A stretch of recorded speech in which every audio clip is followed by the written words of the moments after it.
ಶ್ರೀ ಗುರುಭ್ಯೋ ನಮಃ. ಹರಿ ಓಂ. ಕೃಷ್ಣಂ ವಂದೇ ಮಂತಪಾಶಧರಂ ದಿವ್ಯಾರ್ವಕಾಕೃತಿಂ ಶಿಖಾಬಂಧತ್ರಯೋಪೇತಂ ವೈಷ್ಣೀಮಧ್ವಕರಾರ್ಚಿತಂ ಪಾಪಾವಳಿ ಪಾಟಣ ಪದ್ಮಪಾಂಗಃ ಶ್ರೀಪಾಣಿ ಪದ್ಮಾಚಿತಜಾನುಜಂಗಃ ಗೋಪಾಲಭಾಲಾ ಕೃಪಯಾ ಸ್ವಯಂ ನಃ ಶ್ರೀ ಪಾಂಡುರಂಗೋ ಭವತು ಪ್ರಸನ್ನಃ. ನಿರವದ್ಯೆ ನಿತ್ಯಭದ್ರೇ ಲಕ್ಷ್ಮೀ ಲಕ್ಷಣಲಕ್ಷಿತೆ ಹರಿಪತ್ನಿ ಜಗತ್ಕರ್ತ್ರೀ ವರಧಾತ್ರೀ ನಮೋಸ್ತುತೆ. ಅಭ್ರಮಂ ಬಂಗರಹಿತಂ ಅಜಡಂ ವಿಮಲಂ ಸದಾ ಆನಂದತೀರ್ಥಮತುಲಂ ಭಜೆ ತಾಪತ್ರಯಾಪಹಂ. ಕಾಮಧೇನುರ್ಯತಾ ಪೂರ್ವಾ ಸರ್ವಾಭೀಷ್ಟಃ ಫಲಪ್ರದಃ ಸ್ತತಾ ಕಲೌ ವಾದಿರಾಜ ಶ್ರೀಪಾದೋ ಭೀಷ್ಟದಸ್ಸತಾಂ. ನಮೋಸ್ತು ತಾತ್ವಿಕಾ ದೇವಾಃ ವಿಷ್ಣುಭಕ್ತಿಪರಾಯಣಾಃ ಧರ್ಮಮಾರ್ಗೇ ಪ್ರೇರಯन्तु ಭವಂತಃ ಸರ್ವೈವ ಹಿ. ಚಿತ್ರೈಃ ಪದೈಶ್ಚ ಗಂಭೀರೈಃ ವಾಕ್ಯೈರ್ಮಾನೈರಖಂಡಿತೈಃ ಗುರುಭಾವಂ ವ್ಯಂಜಯಂತಿ ಭಾತಸರಿ ಜಯತೀರ್ಥವಾಕ್.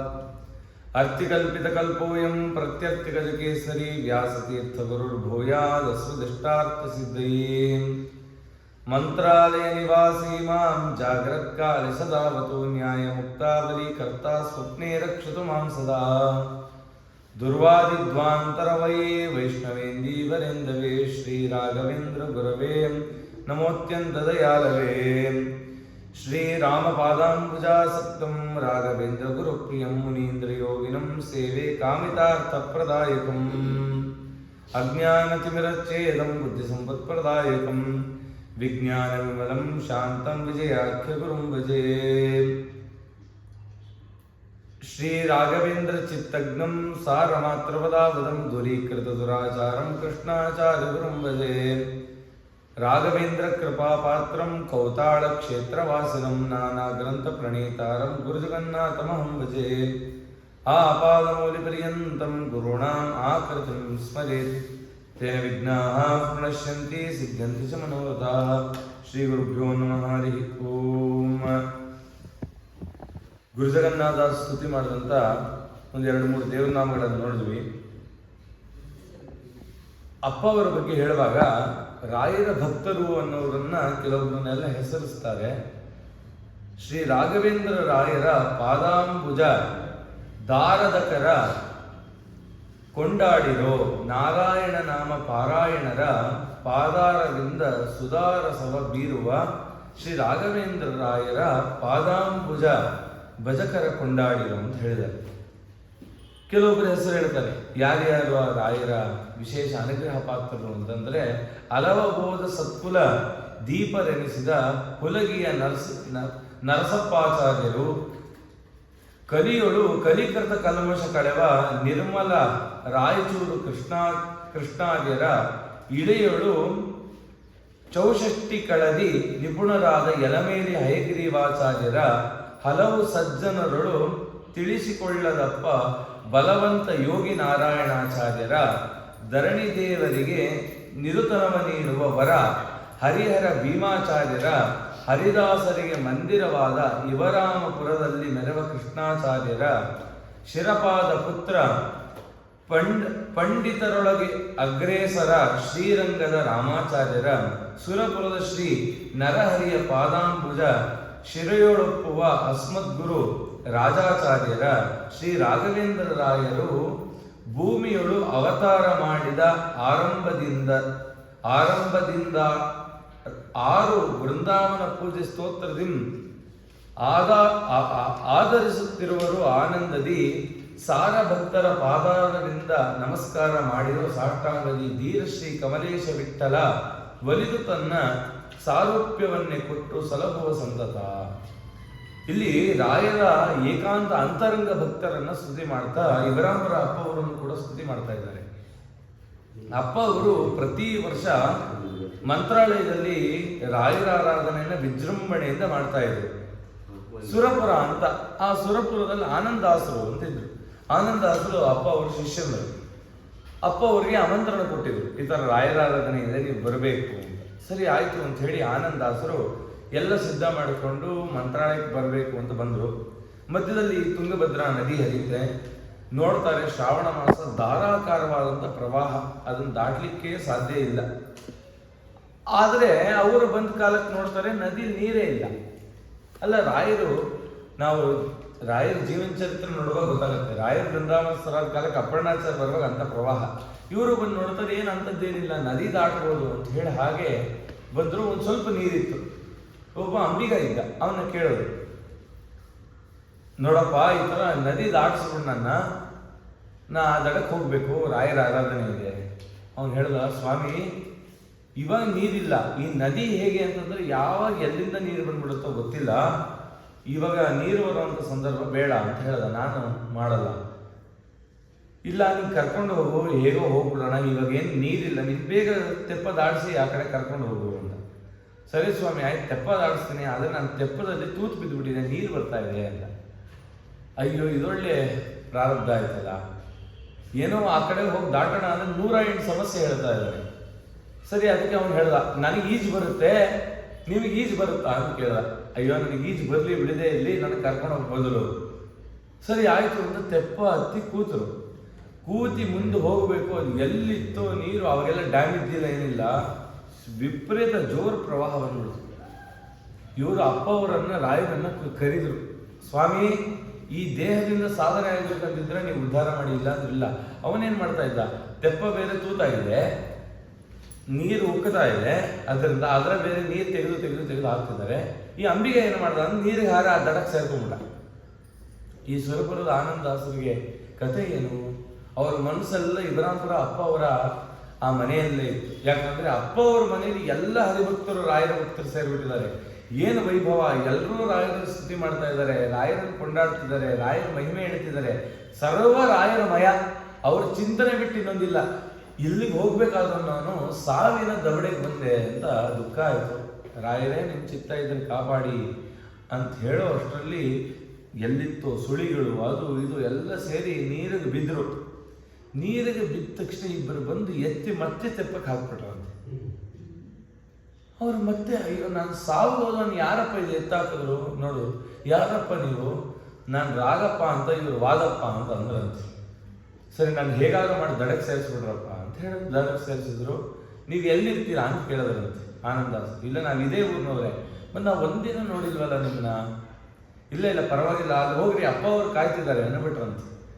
ಸರಿ ಅಪ್ಪ ಅವರು ಹೋಗ್ತಾರೆ. ಅಪ್ಪ ಅವ್ರು ಅವ್ರ ಮನೇಲಿ 106 ಜನ ಸೇರಿದ್ದಾರೆ. ಈ ಸುರಪುರದ ಆನಂದಾಸರು ಬಂದ ತಕ್ಷಣ ಅಪ್ಪ ಅವ್ರು ನಿಂತ್ಕೊಂಡ್ಬಿಟ್ರಂತೆ. ನಿಂತ್ಕೊಂಡು, ಬಾಪ ಆನಂದಾಸ ರಾಯರ ದರ್ಶನ ಆಯ್ತಾ ಅಂತ ಕೇಳಿದ್ರಂತೆ. ಸ್ವಾಮಿ ಯಾವ ರಾಯರು, ಏನ್ ದರ್ಶನ, ನಾನು ಸಾವಿನ ದೌಡೆಗೆ ಹೋಗಿದ್ದೆ, ಇವಾಗ ಬಂದಿದ್ದೀನಿ ತಪ್ಪಿಸ್ಕೊಂಡು, ನೀನು ಕಾಪಾಡೋದಲ್ಲ, ಅವ್ರ ಹೆಸರು ಹೇಳುವಂತ. ಅದೇ ರಾಗಪ್ಪ ವಾದಪ್ಪ ಅಂದರು. ಆ ರಾಗಪ್ಪ ಇದಾರಲ್ಲ ಅವರೇ ರಾಯರು. ವಾದಪ್ಪ ಯಾರು ಅಂತಂದ್ರೆ ಅವ್ರ ಪಕ್ಕ ಕೂತಿದಾರಲ್ಲ ವಾದೀಂದ್ರ ತೀರ್ಥರು ಅಂದ್ರಂತೆ. ನೀನು ರಾಯರ ಸೇವೆ ಮಾಡಬೇಕು ಅಂತ ಮನಸ್ಸಿತ್ತಲ್ಲ, ನಿನಗೆ ಆಯುಷ್ಯವನ್ನು ಕೊಟ್ಟು ಅವರೇ ನಿನ್ನ ಬದುಕಿಸ್ಕೊಂಡ್ಬಂದಿದ್ದಾರೆ ಅಂದ್ರೆ ನೀನು ಎಂಥ ಪುಣ್ಯಾತ್ಮ ಅಂದರು. ಅವರು ರಾಯರ ಅಂತರಂಗ ಭಕ್ತರಂತೆ. ನನ್ನ ಇಡೀ ಜೀವ ಅದು ರಾಯರಿಗೆ ಮೀಸಲು ಅಂತ ಬದುಕಿದಂಥವರು ಈ ಎಲ್ಲ ಹರಿದಾಸರು. ಒಂದಲ್ಲ ಎರಡಲ್ಲ ವಿಚಾರ, ಎಷ್ಟು ಹೇಳಿದರೂ ಅಷ್ಟು ತೀರದು. ಇಬ್ರಾಂಪುರ ಅಪ್ಪ ಅವ್ರದ್ದು ಎಷ್ಟು ಹೇಳಿದ್ರು ಸಾಲಲ್ಲ ಅವ್ರ ಹತ್ರ ನಡೆದಿರುವಂಥ ರಾಯರ ಘಟನೆಗಳು. ಆ ರೀತಿ ಕೆಲವಾರು ದಾಸರು ರಾಯರನ್ನು ಏನು ಸ್ತುತಿ ಮಾಡಿದ್ದಾರೆ ಅನ್ನೋದನ್ನು ನೋಡೋಣ. ತಾರತಮ್ಯವಾಗಿ ನಾವು ಯಾವ ಹಾಡಿನ ನಿತ್ಯದಲ್ಲಿ ಭಜನೆ ಮಾಡ್ತೀವಿ ಅದೇ ಹಾಡೆ. ರಾಯರನ್ನ ಸ್ತುತಿ ಮಾಡುವಾಗ ಮೊದಲು ಶ್ರೀಧ ವಿಠಲದಾಸರು ರಚನೆ ಮಾಡಿದ ಹಾಡುಗಳ ಹಾಡಬೇಕಂತ. ಶ್ರೀಧ ವಿಠಲದಾಸರ ಕರೆದ್ರೆ ಅವರು ಬೇಗ ಬರ್ತಾರೆ ಅಂತ ಚಿಂತನೆ ಮಾಡಿದ್ವಿ. ಅದಕ್ಕೆ ರಾಯ ಬಾರೋ ರಾಘವೇಂದ್ರ ಬಾರೋ ಅಂತ ಹೇಳುವಾಗ ಅವ್ರು ಹೇಳ್ತಾರೆ, ಶ್ರೀ ಕರುಣಾ ಸಿಂಧು ಬಾರೋ ಸಾಕಬೇಕಯ್ಯ ಬಂದು. ನೀ ಯಾಕೆ ಬರಬೇಕು ಅಂದ್ರೆ ನನ್ನ ಸಾಕಬೇಕು, ನಿನ್ನ ಬಿಟ್ಟರೆ ನೀನು ಯಾರಿದ್ದಾರೆ ಸಾಕಕ್ಕೆ, ಅದಕ್ಕೆ ನೀನು ಬಂದು ಸಾಕಬೇಕು. ಶ್ರೀಕರ ಶ್ರೀಧ ವಿಠಲನ ತೋರು ಬಾ. ನೀನು ಏನಕ್ಕೆ ಬರಬೇಕು ಅಂತಂದ್ರೆ ನನ್ನ ಉದ್ಧಾರ ಮಾಡಿ ಆ ಪರಮಾತ್ಮನನ್ನು ತೋರಿಸ್ಕೊಡ್ಬೇಕು, ಅದಕ್ಕೆ ಬಾ ಅಂತ ರಾಯನ ಕರೀತಾರೆ. ಇದೇ ರೀತಿ ಪ್ರತಿಯೊಬ್ಬ ಹರಿದಾಸರು ಕೂಡ ಅತ್ಯದ್ಭುತವಾಗಿ ಅವರನ್ನು ಸ್ತೋತ್ರ ಮಾಡ್ತಾರೆ.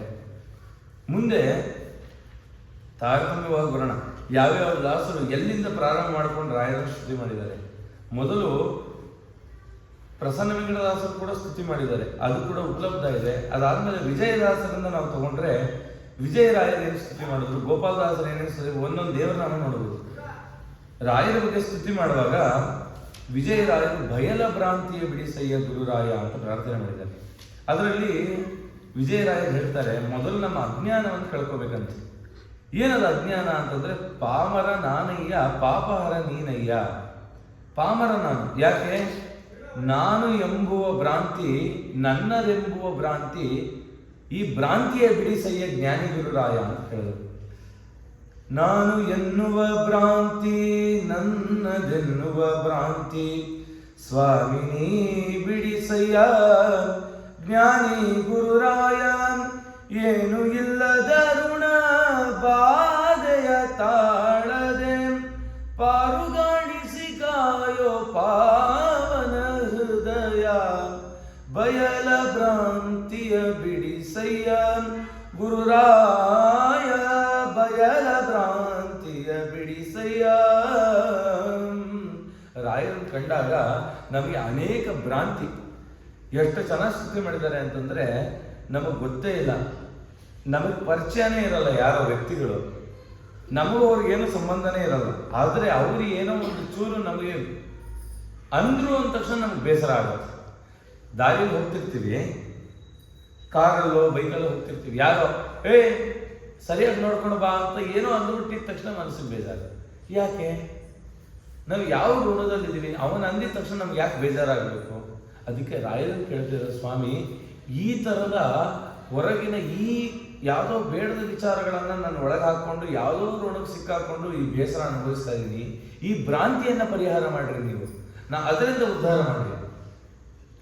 ಆಸೆ ಪಾಶೆ ಮೋಹ ಮೋಸ ವಿಲಾಸಕ್ಕೆ ಸೋತು ಹೋಯಿತು ಮನ ಮುನಿಕುಲ ಶ್ರೇಯ.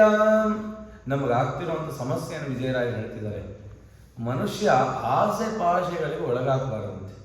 ಬೇಡದ ಆಸೆಗಳನ್ನು ಯಾವಾಗ ಮಾಡ್ತಾನೆ ಅದೇ ದೊಡ್ಡ ಸಂಸಾರ ಅಂತ ಹೇಳಿದ್ದಾರೆ. ದೇವರು ಬೇಕಾದ ಕೊಟ್ಟಿರ್ತಾನೆ, ಎಲ್ಲ ಇದೆ, ಆದರೂ ದುರಾಸೆ ಇನ್ನೂ ಬೇಕು. ಅದಕ್ಕೆ ಈ ಅರಿಷಡ್ ವರ್ಗದಲ್ಲಿ ಇದು ಬೇಕು ಬೇಕು ಅಂತ ಬಯಸೋದು ಕಾಮ ಅಂತ. ಕ್ರೋಧ, ಕ್ರೋಧ ಅಂತಂದ್ರೇನು? ಇನ್ನೊಬ್ಬರಿಗೆ ನನಗೆ ಸಿಕ್ಕದೆ ಇದ್ದಿದ್ದು ಇನ್ನೊಬ್ರಿಗೆ ಸಿಕ್ಕಿದ್ರೆ ಕ್ರೋಧ. ಅದರಿಂದ ಏನೋ ಒಂಥರ, ನನಗೆ ಸಿಕ್ಕಲಿಲ್ಲ ಅವನಿಗೆ ಸಿಕ್ಬಿಡ್ದು, ಅವನ ಮೇಲೆ ದ್ವೇಷ. ಲೋಭ, ನಮಗೆ ಬೇಕಾದ ಪದಾರ್ಥ ನಮಗೆ ಹೆಚ್ಚಾದಾಗ ಅದು ಲೋಭ ಆಗತ್ತಂತೆ. ಮೋಹ, ಯಾವತ್ತು ನಮ್ಮ ಪದಾರ್ಥ ನಮ್ಮ ಹತ್ರ ಇದೆ ಅದು ಇನ್ನೊಬ್ರಿಗೆ ಕೊಡಬೇಕಾದ್ರೆ ಮೋಹ, ಇದು ನನ್ನ ಹತ್ರನೇ ಇರಲಿ, ನನ್ನ ಹತ್ರನೇ ಇರಲಿ. ಮೋಹ, ಮದ, ಇದು ನನ್ನ ಹತ್ರ ಇದೆ, ಇನ್ಯಾರ ಹತ್ರನೂ ಇಲ್ಲ ಇದು ಪದಾರ್ಥ, ನನ್ನ ಹತ್ರ ಮಾತ್ರ ಇದೆ ಅನ್ನೋ ಅಹಂಕಾರ ಇದೆಯಲ್ಲ, ಇದೇ ಮದ. ಆಮೇಲೆ ಅದೇ ಪದಾರ್ಥ ಇನ್ನೊಬ್ಬರ ಹತ್ರ ಇತ್ತು ಅಂತ ಅನ್ಕೊಳ್ಳಿ, ಅವನ ಹತ್ರ ಇರೋದು ಚೆನ್ನಾಗಿಲ್ಲ, ನನ್ನ ಹತ್ರ ಇರೋದು ಮಾತ್ರ ಚೆನ್ನಾಗಿದೆ ಅನ್ನೋದು ಮಾತ್ಸರ್ಯ. ಇದೆಲ್ಲ ಪ್ರಾರಂಭ ಆಗೋದು ಯಾವುದರಿಂದ ಅಂದರೆ ಆಸೆಯಿಂದ ಅಂತ. ಆ ಪದಾರ್ಥಗಳ ಮೇಲೆ, ವಿಷಯ ಭೋಗದ ಮೇಲೆ ಯಾವತ್ತು ಆಸೆ ಮಾಡ್ತೀವಿ ಅದಕ್ಕೆ ಕಾರಣ ಏನಾಗುತ್ತೆ? ಮೋಹ ಆಗುತ್ತೆ. ಆ ಮೋಹ ಅನ್ನೋದು ಬಹಳ ದುಃಖ. ಈ ಮೋಹ ಅನ್ನೋದಿದೆಯಲ್ಲ ಯಾವತ್ತೂ ಶಾಶ್ವತವಾಗಿರುವಂಥದ್ದಲ್ಲ. ಯಾರ ಮೇಲೋ ಮೋಹ ಮಾಡಿರ್ತೀವಿ, ಯಾವ ಪದಾರ್ಥದ ಮೇಲೋ ಮೋಹ, ಅದು ಯಾವತ್ತೂ ಶಾಶ್ವತವಾಗಿ ನಿಲ್ಲೋದಲ್ಲ. ಅದಕ್ಕೆ ಮೋಸ ಅಂತ ಕರೀತಾರೆ. ಮೋಹ ಅಂದರೆ ಮೋಸ ಅಂತೆ, ಯಾವುದು ಶಾಶ್ವತ ಅಲ್ಲ ಅವೆಲ್ಲ ಮೋಹ. ಸೋತು ಹೋಯಿತು ಮನ ಮುನಿ ಕುಲ ಶ್ರೇಯ. ಸ್ವಾಮಿ, ಬರೀ ಆ ಬಂಧುಗಳು, ಈ ಮಿತ್ರರು, ಈ ಪದಾರ್ಥ ಆ ಪದಾರ್ಥ ಅಂತಾನೆ ಜೀವನ ಕಳೆದು ಕಳೆದು ಕಳೆದು ಏನಾಗೋಯ್ತು? ಜೀವನವೇ ಕಳೆದೋಯ್ತು. ಎಷ್ಟೋ ಜನಕ್ಕೆ ಮೊನ್ನೆ ಯಾವುದೋ ನ್ಯೂಸ್ ಬರ್ತಿತ್ತು, ಈಗ 4 ಲಕ್ಷ ಆಗೋಯ್ತಲ್ಲ ಈ ಬೆಳ್ಳಿ, ಆಗ 10 kg ಬೆಳ್ಳಿ ತೊಗೊಂಡ್ಬಿಟ್ಲಂತ ಒಬ್ಳು. ಮುಂದೆ 10 ಲಕ್ಷ ಆಗ್ಬೋದು ಅಂತ. ಮಾರನೇ ದಿನಕ್ಕೆ ನೋಡ್ತಾಳೆ 3,60,000 ತಲೆ ಚಚ್ಕೊಂಡಂತ. ಅಯ್ಯೋ 40,000 ಕಳ್ಕೊಂಡೆ. ಈ ರೀತಿ ನಮ್ಮ ಪರಿಸ್ಥಿತಿ. ಏನೋ ಒಂದು ಪದಾರ್ಥ ತಗೋಬೇಕು ಅನ್ಕೋತೀವಿ, ದುಃಖ ಪಡ್ತೀವಿ. ಏನೋ ಒಂದು ಬಂಗಾರ ಸರ ತಗೊಂಡ್ವಿ, ಇನ್ನೊಂದು ಸ್ವಲ್ಪ ದಿನ ಕಾದಿದ್ರೆ ಇನ್ನೊಂದು ಚೆನ್ನಾಗಿರೋ ತಗೋಬೋದಿತ್ತೇನೋ. ಒಟ್ಟಿನಲ್ಲಿ ತೃಪ್ತಿಯ ಜೀವನ ಇಲ್ಲ. ಏನ್ ತಿಂದ್ರು ಕೂಡ ಇಲ್ಲ, ಇನ್ನೊಂದೇನೋ ಬೇಕಿತ್ತು. ಯಾವತ್ತದನ್ನು ನಾವು ಪಡೋದು? ಸ್ವಾಮಿ ರಾಯರೇ, ಈ ಜೀವನ ನೀವು ಕೊಟ್ಟಿದ್ದೀರಾ, ತೃಪ್ತಿಯನ್ನು ಕೊಡಿ ಅಂತ ಬೇಡಬೇಕಂತೆ. ವಿಜಯರಾಯರು ಅದನ್ನು ಕೇಳ್ತಿದ್ದಾರೆ. ಏಸು ಜನ್ಮದ ಪಾಪ ಮೀಸಲಾಗಿದೆ ಕಾಣೆ, ಗಾಸಿ ಮಾಡದೆ ಕಾಯೋ ವಾಸುದೇವನ ಪ್ರಿಯ, ಬಯಲ ಭ್ರಾಂತಿಯ ಬಿಡಿಸಯ್ಯ. ವಿಜಯರಾಯರು ರಾಯರನ್ನ ಕೇಳುವಾಗ ಹೇಳ್ತಾರೆ, ಎಷ್ಟೋ ಜನದ ಪಾಪ ಹಾಗೆಯೇ ತುಂಬಿದೆಯಂತೆ. ರಾಯರೊಂದು ಕೆಲಸ ಮಾಡ್ತಾರಂತೆ. ರಾಯರ ಕಾರ್ಯ ಏನು ಅಂತಂದ್ರೆ ಪಾಪವನ್ನು ನಾಶ ಮಾಡೋದಂತೆ. ಪಾಪವನ್ನು ಸುಟ್ಟಾಕಲ್ಲ ಅಂತ. ಮತ್ತೇನು ಮಾಡ್ತಾರೆ? ಯೇಸು ಜನ್ಮದ ಪಾಪ ಮೀಸಲಾಗಿದೆ ಕಾಣೆ, ಘಾಸಿ ಮಾಡದೆ ಕಾಯೋ ವಾಸುದೇವನ ಪ್ರಿಯ. ರಾಯರು ಏನು ಮಾಡ್ತಾರಂತೆ, ಅವ್ರಿಗೊಂದು ಶಕ್ತಿ ಇದೆಯಂತೆ. ಅವ್ರು ಏನು ಮಾಡ್ತಾರೆ ಅಂದರೆ ಪಾಪನ ಸುಡಲ್ಲಂತೆ, ಯಾರು ದುಷ್ಟ ಇದನ್ನಲ್ಲ ಅವನು ಟ್ರಾನ್ಸ್ಫರ್ ಮಾಡಿಬಿಡ್ತಾರಂತೆ. ಹಾಗಂದ್ರೆ ನಾವು ಹೇಳ್ಬೋದು, ಹಂಗಂದ್ರೆ ನಾವು ಮಾಡಿದ ಪಾಪ ಎಲ್ಲ ಮಾಡಿಬಿಟ್ಟು ರಾಯರ ಹತ್ರ ಬಂದು ಶರಣ ಅಂದರೆ ಇನ್ನೊಬ್ರಿಗೆ ಟ್ರಾನ್ಸ್ಫರ್ ಆಗುತ್ತೆ ಅಂತ. ರಾಯರದನ್ನು ಒಪ್ಪಲ್ಲ. ರಾಯರು ಏನು ಮಾಡ್ತಾರೆ, ನಮಗೆ ಗೊತ್ತಿಲ್ಲದೆ ಆದ ಪಾಪಗಳನ್ನು ಕ್ಷಮ ಮಾಡ್ತಾರಂತೆ, ಉದ್ಧಾರ ಮಾಡ್ತಾರಂತೆ. ಯಾಕೆಂದ್ರೆ ಇವನು ಒಳ್ಳೆ ಮಾರ್ಗದಲ್ಲಿ ಇದನ್ನು ಯಾವುದೋ ಒಂದು ಸಂದರ್ಭ ಬಂತು, ತಪ್ಪಾಯಿತು, ಇವನು ತಿದ್ಕೋತಾನೆ ಇದನ್ನ. ನಾವು ಏಕಾದಶಿ ದಿನ ಫಸ್ಟ್ ಕ್ಲಾಸ್ ಒಪ್ಪಿಟ್ಟು ಅವಲಕ್ಕಿ ಮಾಡಿ, ರಾಯರೇ ಈ ವಾರ ಕ್ಷಮಿಸ್ಬಿಡಿ, ಮುಂದಿನ ಏಕಾದಶಿ ನಾವು ಮಾಡ್ತೀವಿ. ಅವ್ರಿಗೆ ಅಂತೂ ಕ್ಷಮ ಮಾಡಿ ಮಾಡಿ ಅವ್ರಿಗೆ ರೂಢಿ ಆಗ್ಬಿಟ್ಟಿದೆ. ಅದು ಅವ್ರಿಗೆ ಕ್ಷಮ ಮಾಡಿ ರೂಢಿ, ನಮ್ಗೆ ತಪ್ಪು ಮಾಡಿ ರೂಢಿ ಆಗುತ್ತೆ. ಅದು ರೂಢಿಗೆ ಬಂದ್ಬಿಟ್ಟಿದೆ. ಈ ಹ್ಯಾಬಿಟ್ ಅಂತ ಇರುತ್ತೆ. ಹ್ಯಾಬಿಟ್ಟಲ್ಲಿ ಹೆಚ್ಚು ತೆಗೆದುಬಿಡಿ, ಎ ಬಿಟ್ ಅಂತ ಇದ್ದೇ ಇರುತ್ತೆ, ಎ ತೆಗಿರಿ ಬಿಟ್ಟಿದ್ದೇ ಇರುತ್ತೆ, ಬಿ ತೆಗೆದ್ರು ಇಟ್ಟಿದ್ದೇ ಇರುತ್ತಂತೆ, ಅದು ಹೋಗೋದೇ ಇಲ್ಲ ಅಂತೆ. ಅದು ಸ್ವಭಾವ ಅಂತ. ಅದನ್ನು ಕಿತ್ತಾಕ್ಬೇಕು ನಾವು, ಆ ದುಷ್ಟತನವನ್ನು ಕಿತ್ತಾಕ್ಬೇಕು. ಇದನ್ನು ಹೇಳ್ತಾ ಇದ್ದಾರೆ ವಿಜಯರಾಯರು. ದಾನಿ ಎಂಬುದ ಕೇಳಿ ಧಾವಿಸಿನ ಬಂದೆ, ಜ್ಞಾನ ಭಿಕ್ಷೆಯ ನೀಡೋ ಜ್ಞಾನಿ ಗುರುರಾಯ. ವಿಜಯರಾಯರು ರಾಯರ ಹತ್ರ ಏನಕ್ಕೆ ಬಂದೆ ಅಂತ ಕೇಳಿದ್ರು. ರಾಯರು ಕೇಳದಂತೆ, ಏನಕ್ಕಪ್ಪ ನನ್ನ ಹತ್ರ ಬಂದೆ? ಅದಕ್ಕೆ ನೀವು ದೊಡ್ಡ ದಾನಿ, ಏನು ಕೇಳಿದ್ರು ಕೊಡ್ತೀರಂತೆ. ಇವತ್ತು ಲೋಕ ಜನ ಮಂತ್ರಾಲಯಕ್ಕೆ ಯಾಕೆ ಹೋಗ್ತಿದ್ದಾರೆ? ನಂಗೆ ಫಲ ಬೇಕು ಅಂತಲೇ ಹೋಗ್ತಿದ್ದಾರೆ. ನನಗೇನೋ ಕಷ್ಟ, ಮಂತ್ರಾಲಯಕ್ಕೆ ಹೋದ್ರೆ ಸರಿ ಹೋಗ್ಬಿಡುತ್ತೆ. ಅವರಿಗೆ ಎಷ್ಟು ನಂಬಿಕೆ ಅಂದರೆ, ಇವಾಗಿನ ಜನಕ್ಕೆ ಮಂತ್ರಾಲಯಕ್ಕೆ ಒಮ್ಮೆ ಹೋಗಿ ಬಂದರೆ ಖಂಡಿತ ನನ್ನ ಜೀವನ ಬದಲಾಗುತ್ತೆ. ಏನಕ್ಕೋಸ್ಕರ ಹೋಗ್ತಿದ್ಯಾ? ಏನೋ ಒಂದು ಸಿಗುತ್ತೆ. ಆದರೆ ವಿಜಯರಾಯರು ಹೇಳಿದ್ರು, ನನಗೆ ಏನೋ ಸಿಗುತ್ತೆ ಅಂತ ನಾನು ಬಂದಿಲ್ಲ, ಜ್ಞಾನ ಭಿಕ್ಷೆಯ ನೀಡೋ. ಯಾಕಂದ್ರೆ ನೀವು ಜ್ಞಾನಿಗಳು, ನಿಮ್ಮ ಹತ್ರ ಒಳ್ಳೆ ಜ್ಞಾನ ಇದೆ, ಆ ಜ್ಞಾನ ಸಂಪತ್ತನ್ನು ನನಗೆ ಕೊಡಿ ಅಂತ ವಿಜಯರಾಯರು ಕೇಳ್ತಿದ್ದಾರೆ. ಹೀನ ಕರ್ಮದಿಂದ ಕ್ಷೀಣವಾಯಿತು ದೇಹ, ಕಾಣುವೆನೆಂದಿಗೆ ತವ ಚರಣ ಕಮಲ, ಭಯದ ಭ್ರಾಂತಿಯ ಬಿಡಿಸಯ್ಯ. ಸ್ವಾಮಿ, ಈ ದೇಹ ಜೀರ್ಣ ಆಗ್ತಾ ಇದೆ. ಬಾಲ್ಯದಲ್ಲಿ ಇರ್ತೀವಿ, ರಾಯರ ಸೇವೆ ಮಾಡೋಣ, ಏನೋ ಒಂದು ಮಾಡೋಣ, ಬೇಡ ಒಂದು ಸ್ವಲ್ಪ ದೊಡ್ಡವರಾದ್ಮೇಲೆ ಮಾಡೋಣ, ಇವಾಗ ಏನು ಬೇಕೋ ತಿನ್ನೋಣ. ಸರಿ, ಆಮೇಲೆ ತಿಂತಿರ್ತೀವಿ. ತಿನ್ನುವಾಗ ಏನು ಹೇಳ್ತಾರೆ, ನೀನು ಅದು ತಿಂತೀಯ ಇದು ತಿಂತೀಯ. ರಾಯರ ಸೇವೆ ಮಾಡೋದಕ್ಕೆ ಅದಕ್ಕೆ ಯೋಗ್ಯ ಅಲ್ಲ. ಸರಿ, ವಯಸ್ಸಾದ್ಮೇಲೆ ಮಾಡೋಣ ಅಂದರೆ ಕೈಕಾಲು ನಡೀತಿರುತ್ತೆ. ಇನ್ನು ಯಾವಾಗ ಮಾಡೋದು? ಜೀವನ ಕಳೆದೋಯ್ತು. ವಿಜಯರಾಯರು ಹೇಳ್ತಿದ್ದಾರೆ, ಎಚ್ಚೆತ್ಕೊಂಡಿರೋ.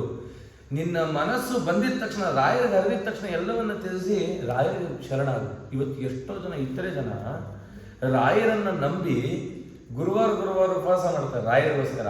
ಅದನ್ನು ಮಾಡಿ ಏನು ಮಾಡ್ತಾರೆ ಗೊತ್ತಾ? ಈರುಳ್ಳಿ ಬೆಳ್ಳುಳ್ಳಿ ತಿನ್ನಲ್ಲ. ಇಡೀ ಜೀವನದಲ್ಲಿ ಬಿಟ್ಬಿಟ್ಟಿದ್ದಾರೆ. ಈರುಳ್ಳಿ ಬೆಳ್ಳುಳ್ಳಿ ತಿನ್ನಬಾರ್ದಂತೆ, ನುಗ್ಗೆಕಾಯಿ ತಿನ್ನಬಾರ್ದಂತೆ, ಇನ್ನೊಂದು ತಿನ್ನಬಾರ್ದಂತೆ. ಆದರೆ ನಮ್ಮವರು ಏಕಾದಶಿ ದಿನ ಈರುಳ್ಳಿ ಉಪ್ಪಿಟ್ಟು ಮಾಡಿಸಿರ್ತಾರೆ. ಅಂಥ ಸ್ಥಿತಿ, ಅಂಥದ್ದೇನಾಗಿದೆ ಅಂತ. ಇಂಥ ಗುರುಗಳಿರುವಾಗ ನಾವು ಯಾವುದೋ ಒಂದು ತರಕಾರಿ ಬಿಡ್ಲಿಕ್ಕೆ, ಏಕಾದಶಿ ಒಂದೊತ್ತು ಬಿಡ್ಲಿಕ್ಕೆ ತಯಾರಿಲ್ದಿರೋರು ಇನ್ನು ಯಾವತ್ತೂ ನಾವು ದೇವರನ್ನ ಮುಟ್ಲಿಕ್ಕೆ ಸಾಧ್ಯ? ನಮ್ಮ ಮನಸ್ಸನ್ನು ಯಾವ ದೇವರ ಹತ್ರಕ್ಕೆ ಹೋಗುತ್ತೆ? ಅದನ್ನು ಹೇಳ್ತಾ ಇದ್ದಾರೆ ವಿಜಯರಾಯರು. ಅದನ್ನೆಲ್ಲ ಬಿಟ್ಟು ಹೊರಗಡೆ ಬನ್ನಿ.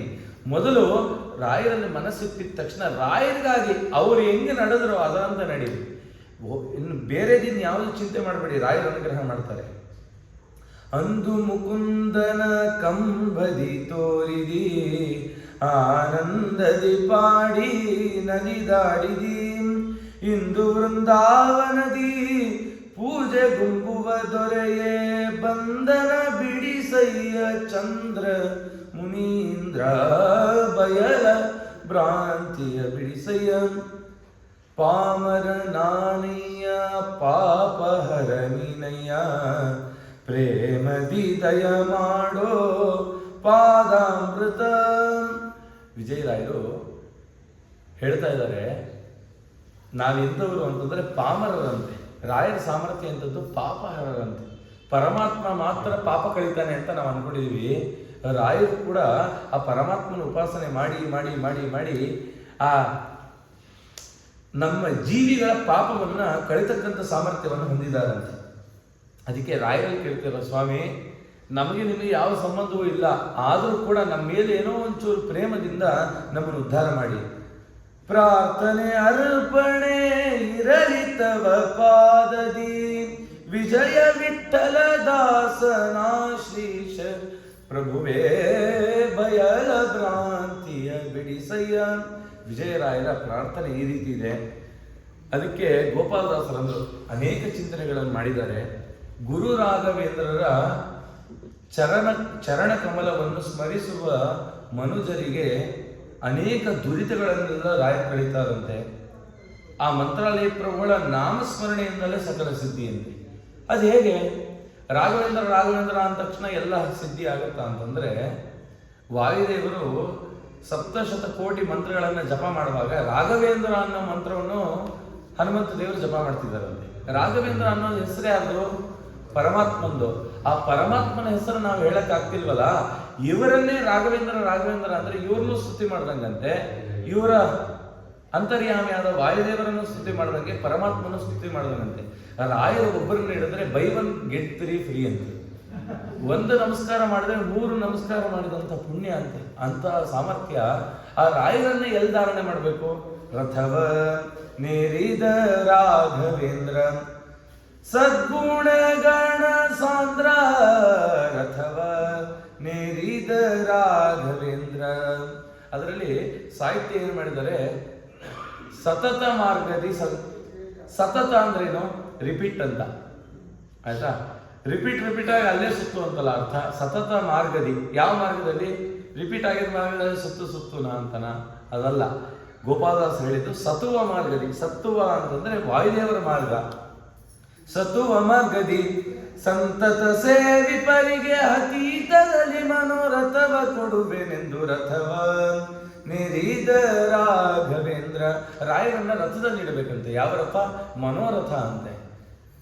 ಈ ಮನಸ್ಸೆಂಬ ರಥದಲ್ಲಿ ರಾಯರನ್ನ ಇಟ್ಟರೆ ನಮ್ಮ ಮನೋರಥಗಳನ್ನೆಲ್ಲ ಈಡೇರಿಸ್ತಾರಂತೆ. ಆ ರಾಯರನ್ನ ಯಾಕೆ ರಥದಲ್ಲಿ ಇಡಬೇಕು ಅಂತಂದ್ರೆ, ಈ ಸಂಸಾರ ಪಾಶದಲ್ಲಿ ನಾವು ಸಿಕ್ಕಾಕೊಂಡು ತಲೆ ಎತ್ತಿ ನೋಡ್ಲಿಕ್ಕೆ ಆಗ್ತಿಲ್ಲಂತೆ. ಅದಕ್ಕೆ ರಾಯರು ಮೇಲೆ ನಿಂತರೆ ಎಲ್ರಿಗೂ ನೀವು ಕಾಣ್ತೀರಾ, ನೀವು ಎಲ್ಲರನ್ನೂ ನೋಡ್ಬೋದು ಅನ್ನೋದಕ್ಕೋಸ್ಕರ ರಥ ಏರಿ. ನಾನು ನಿಮ್ಮನ್ನು ನೋಡಬೇಕು ಅಂತಲ್ಲ, ನೀವು ನಮ್ಮನ್ನು ನೋಡಿ ಉದ್ಧಾರ ಮಾಡಬೇಕು ಅಂತ ಪ್ರಾರ್ಥನೆ ಮಾಡ್ತಾರೆ ಗೋಪಾಲದಾಸರು. ಇದೇ ರೀತಿ ಚಿಂತನೆ ಮಾಡ್ತಾ ಅನಂತಾದ್ರೀಶರು ಅತ್ಯದ್ಭುತವಾಗಿ ರಾಯರನ್ನು ಸ್ತೋತ್ರ ಮಾಡ್ತಾರೆ. ಎಷ್ಟು ಚೆನ್ನಾಗಿದೆ ಅಂತಂದ್ರೆ ಹೇಳಲಿಕ್ಕೆ ಅವರ ಆಂತರ್ಯ ಎಷ್ಟು ನೊಂದಿ ಮಾತನ್ನು ಹೇಳಿದ್ದಾರೆ ಅಂತ. ಆ ಅನಂತಾದ್ರೀಶರು ಯಾವುದೋ ಒಂದು ಪ್ರಾರಬ್ಧವಶಾತ್ ಬಂದಿಖಾನೆಗೆ ಒಳಗಾಗುತ್ತೆ. ಅಲ್ಲಿ ಕಾಲಕ್ಕೆ ಏನ್ ಮಾಡಬೇಕು? ಈ ಬಂದಿಖಾನೆಯಲ್ಲಿ ನಾನು ಇದನ್ನು ಹಾಕ್ಬಿಟ್ಟಿದ್ದಾರೆ, ಇಲ್ಲಿಂದ ಹೊರಗಡೆ ಬರಬೇಕು, ಅಲ್ಲಿವರೆಗೂ ನಾನು ಏನು ಮಾಡಲಿ ಅಂದಾಗ ಅವರು ಪ್ರಹ್ಲಾದ್ ಚರಿತ್ರೆ ಬರೆದಿದ್ದಾರೆ ಜೈಲಲ್ಲಿದ್ದು. ಆದಿಯಲ್ಲಿ ಲಕ್ಷ್ಮೀ ಸಹಿತ ಪ್ರಹ್ಲಾದ ವರದನ ಪಾದ ಕುಂದಿಸಿ ಬೋಧ ನಿಧಿ ಮಧ್ವಾದಿ ಗುರುಗಳ ಪಾದ ಕುಂದಿಸಿ. 4 ಅಧ್ಯಾಯದಲ್ಲಿ ಅನಂತಾದ್ರೀಶರು ಆ ಪ್ರಹ್ಲಾದನ ಚರಿತ್ರೆ ಹೇಳಿದರೆ ಅತ್ಯದ್ಭುತವಾಗಿದೆ. ಅದು ಮುಗಿಯುವಷ್ಟರಲ್ಲಿ ಅವ್ರಿಗೆ ಬಂದಿಖಾನೆಯಿಂದ ರಿಲೀಸ್ ಆಗೋಯ್ತಂತೆ. ಸರಿ, ಇಷ್ಟೆಲ್ಲ ಆಗಿ ರಾಯರನ್ನು ನೋಡ್ಬೇಕಂತ ಹಂಬಲ ಆಯಿತು. ಮಂತ್ರಾಲಯಕ್ಕೆ ಬಂದರು, ನೋಡಿದ್ರೆ ಬಾಗಿಲು ಹಾಕ್ತಿದ್ದಾರೆ. ಅವ್ರು ಹೇಳಿದ್ರಂತೆ ಖಂಡಿತ ತೆಗಿಯಲ್ಲ ಅಂತ. ಇವ್ರು ಅಷ್ಟು ದಾವಿಸ್ಕೊಂಡು ಬಂದು ಮಂತ್ರಾಲಯಕ್ಕೆ ಬಂದು ತಿರುಪತಿಗೆ ಹೋಗಿರ್ತೀವಿ, ದರ್ಶನ ಆಗೋ ತನಕ ತಳಬಡ, ದರ್ಶನ ಆಗಿಲ್ಲ ಆದ್ಮೇಲೆ ಒಂಥರ ಯಾವಾಗ ಹೊರಡ್ತೀವಿ ಅಂತ. ಹಾಗೆ ಇವ್ರಿಗೆ ಬಂದಿದ್ದಾರೆ, ರಾಯರ ದರ್ಶನ ಮಾಡಬೇಕು, ಆಗಿಲ್ಲ. ಪ್ರದಕ್ಷಿಣೆ ಆಗ್ತಿದ್ದಾರೆ, ನಮಸ್ಕಾರ ಮಾಡ್ತಿದ್ದಾರೆ, ಬಾಗಲಲ್ಲಿ ನಿಂತು ಸ್ತುತಿ ಮಾಡಿದ್ದು. ಭೋಯತಿ ವರದೇಂದ್ರ ಶ್ರೀ ಗುರು ರಾಯ ರಾಘವೇಂದ್ರ, ಕಾಯೋ ಎನ್ನ ಶುಭ ಕಾಯ ಭಜಿಸುವೆನು, ಕಾಯೋ ತವ ಕೈಯಿಂದ ಶ್ರೀ ಗುರು ರಾಯ ರಾಘವೇಂದ್ರ. ಭೋಯತಿ ವರದೇಂದ್ರ ಶ್ರೀ ಗುರು ರಾಯ ರಾಘವೇಂದ್ರ. ಎಷ್ಟು ಆಂತರ್ಯದಲ್ಲಿ ಸ್ತುತಿ ಮಾಡಿದ್ದಾರೆ ಅಂತಂದ್ರೆ, ವರ ಕೊಡೋದ್ರಲ್ಲಿ ನೀವು ಇಂದ್ರರು, ವರದೇಂದ್ರ ಅಂತ ಕರೆದು ವರವನ್ನು ಕೊಡೋದ್ರಲ್ಲಿ ರಾಯರು ಇಂದ್ರರಂತೆ. ಅವರಷ್ಟು ಚೆನ್ನಾಗಿ ಯಾರು ವರ ಕೊಡಲ್ಲಂತೆ.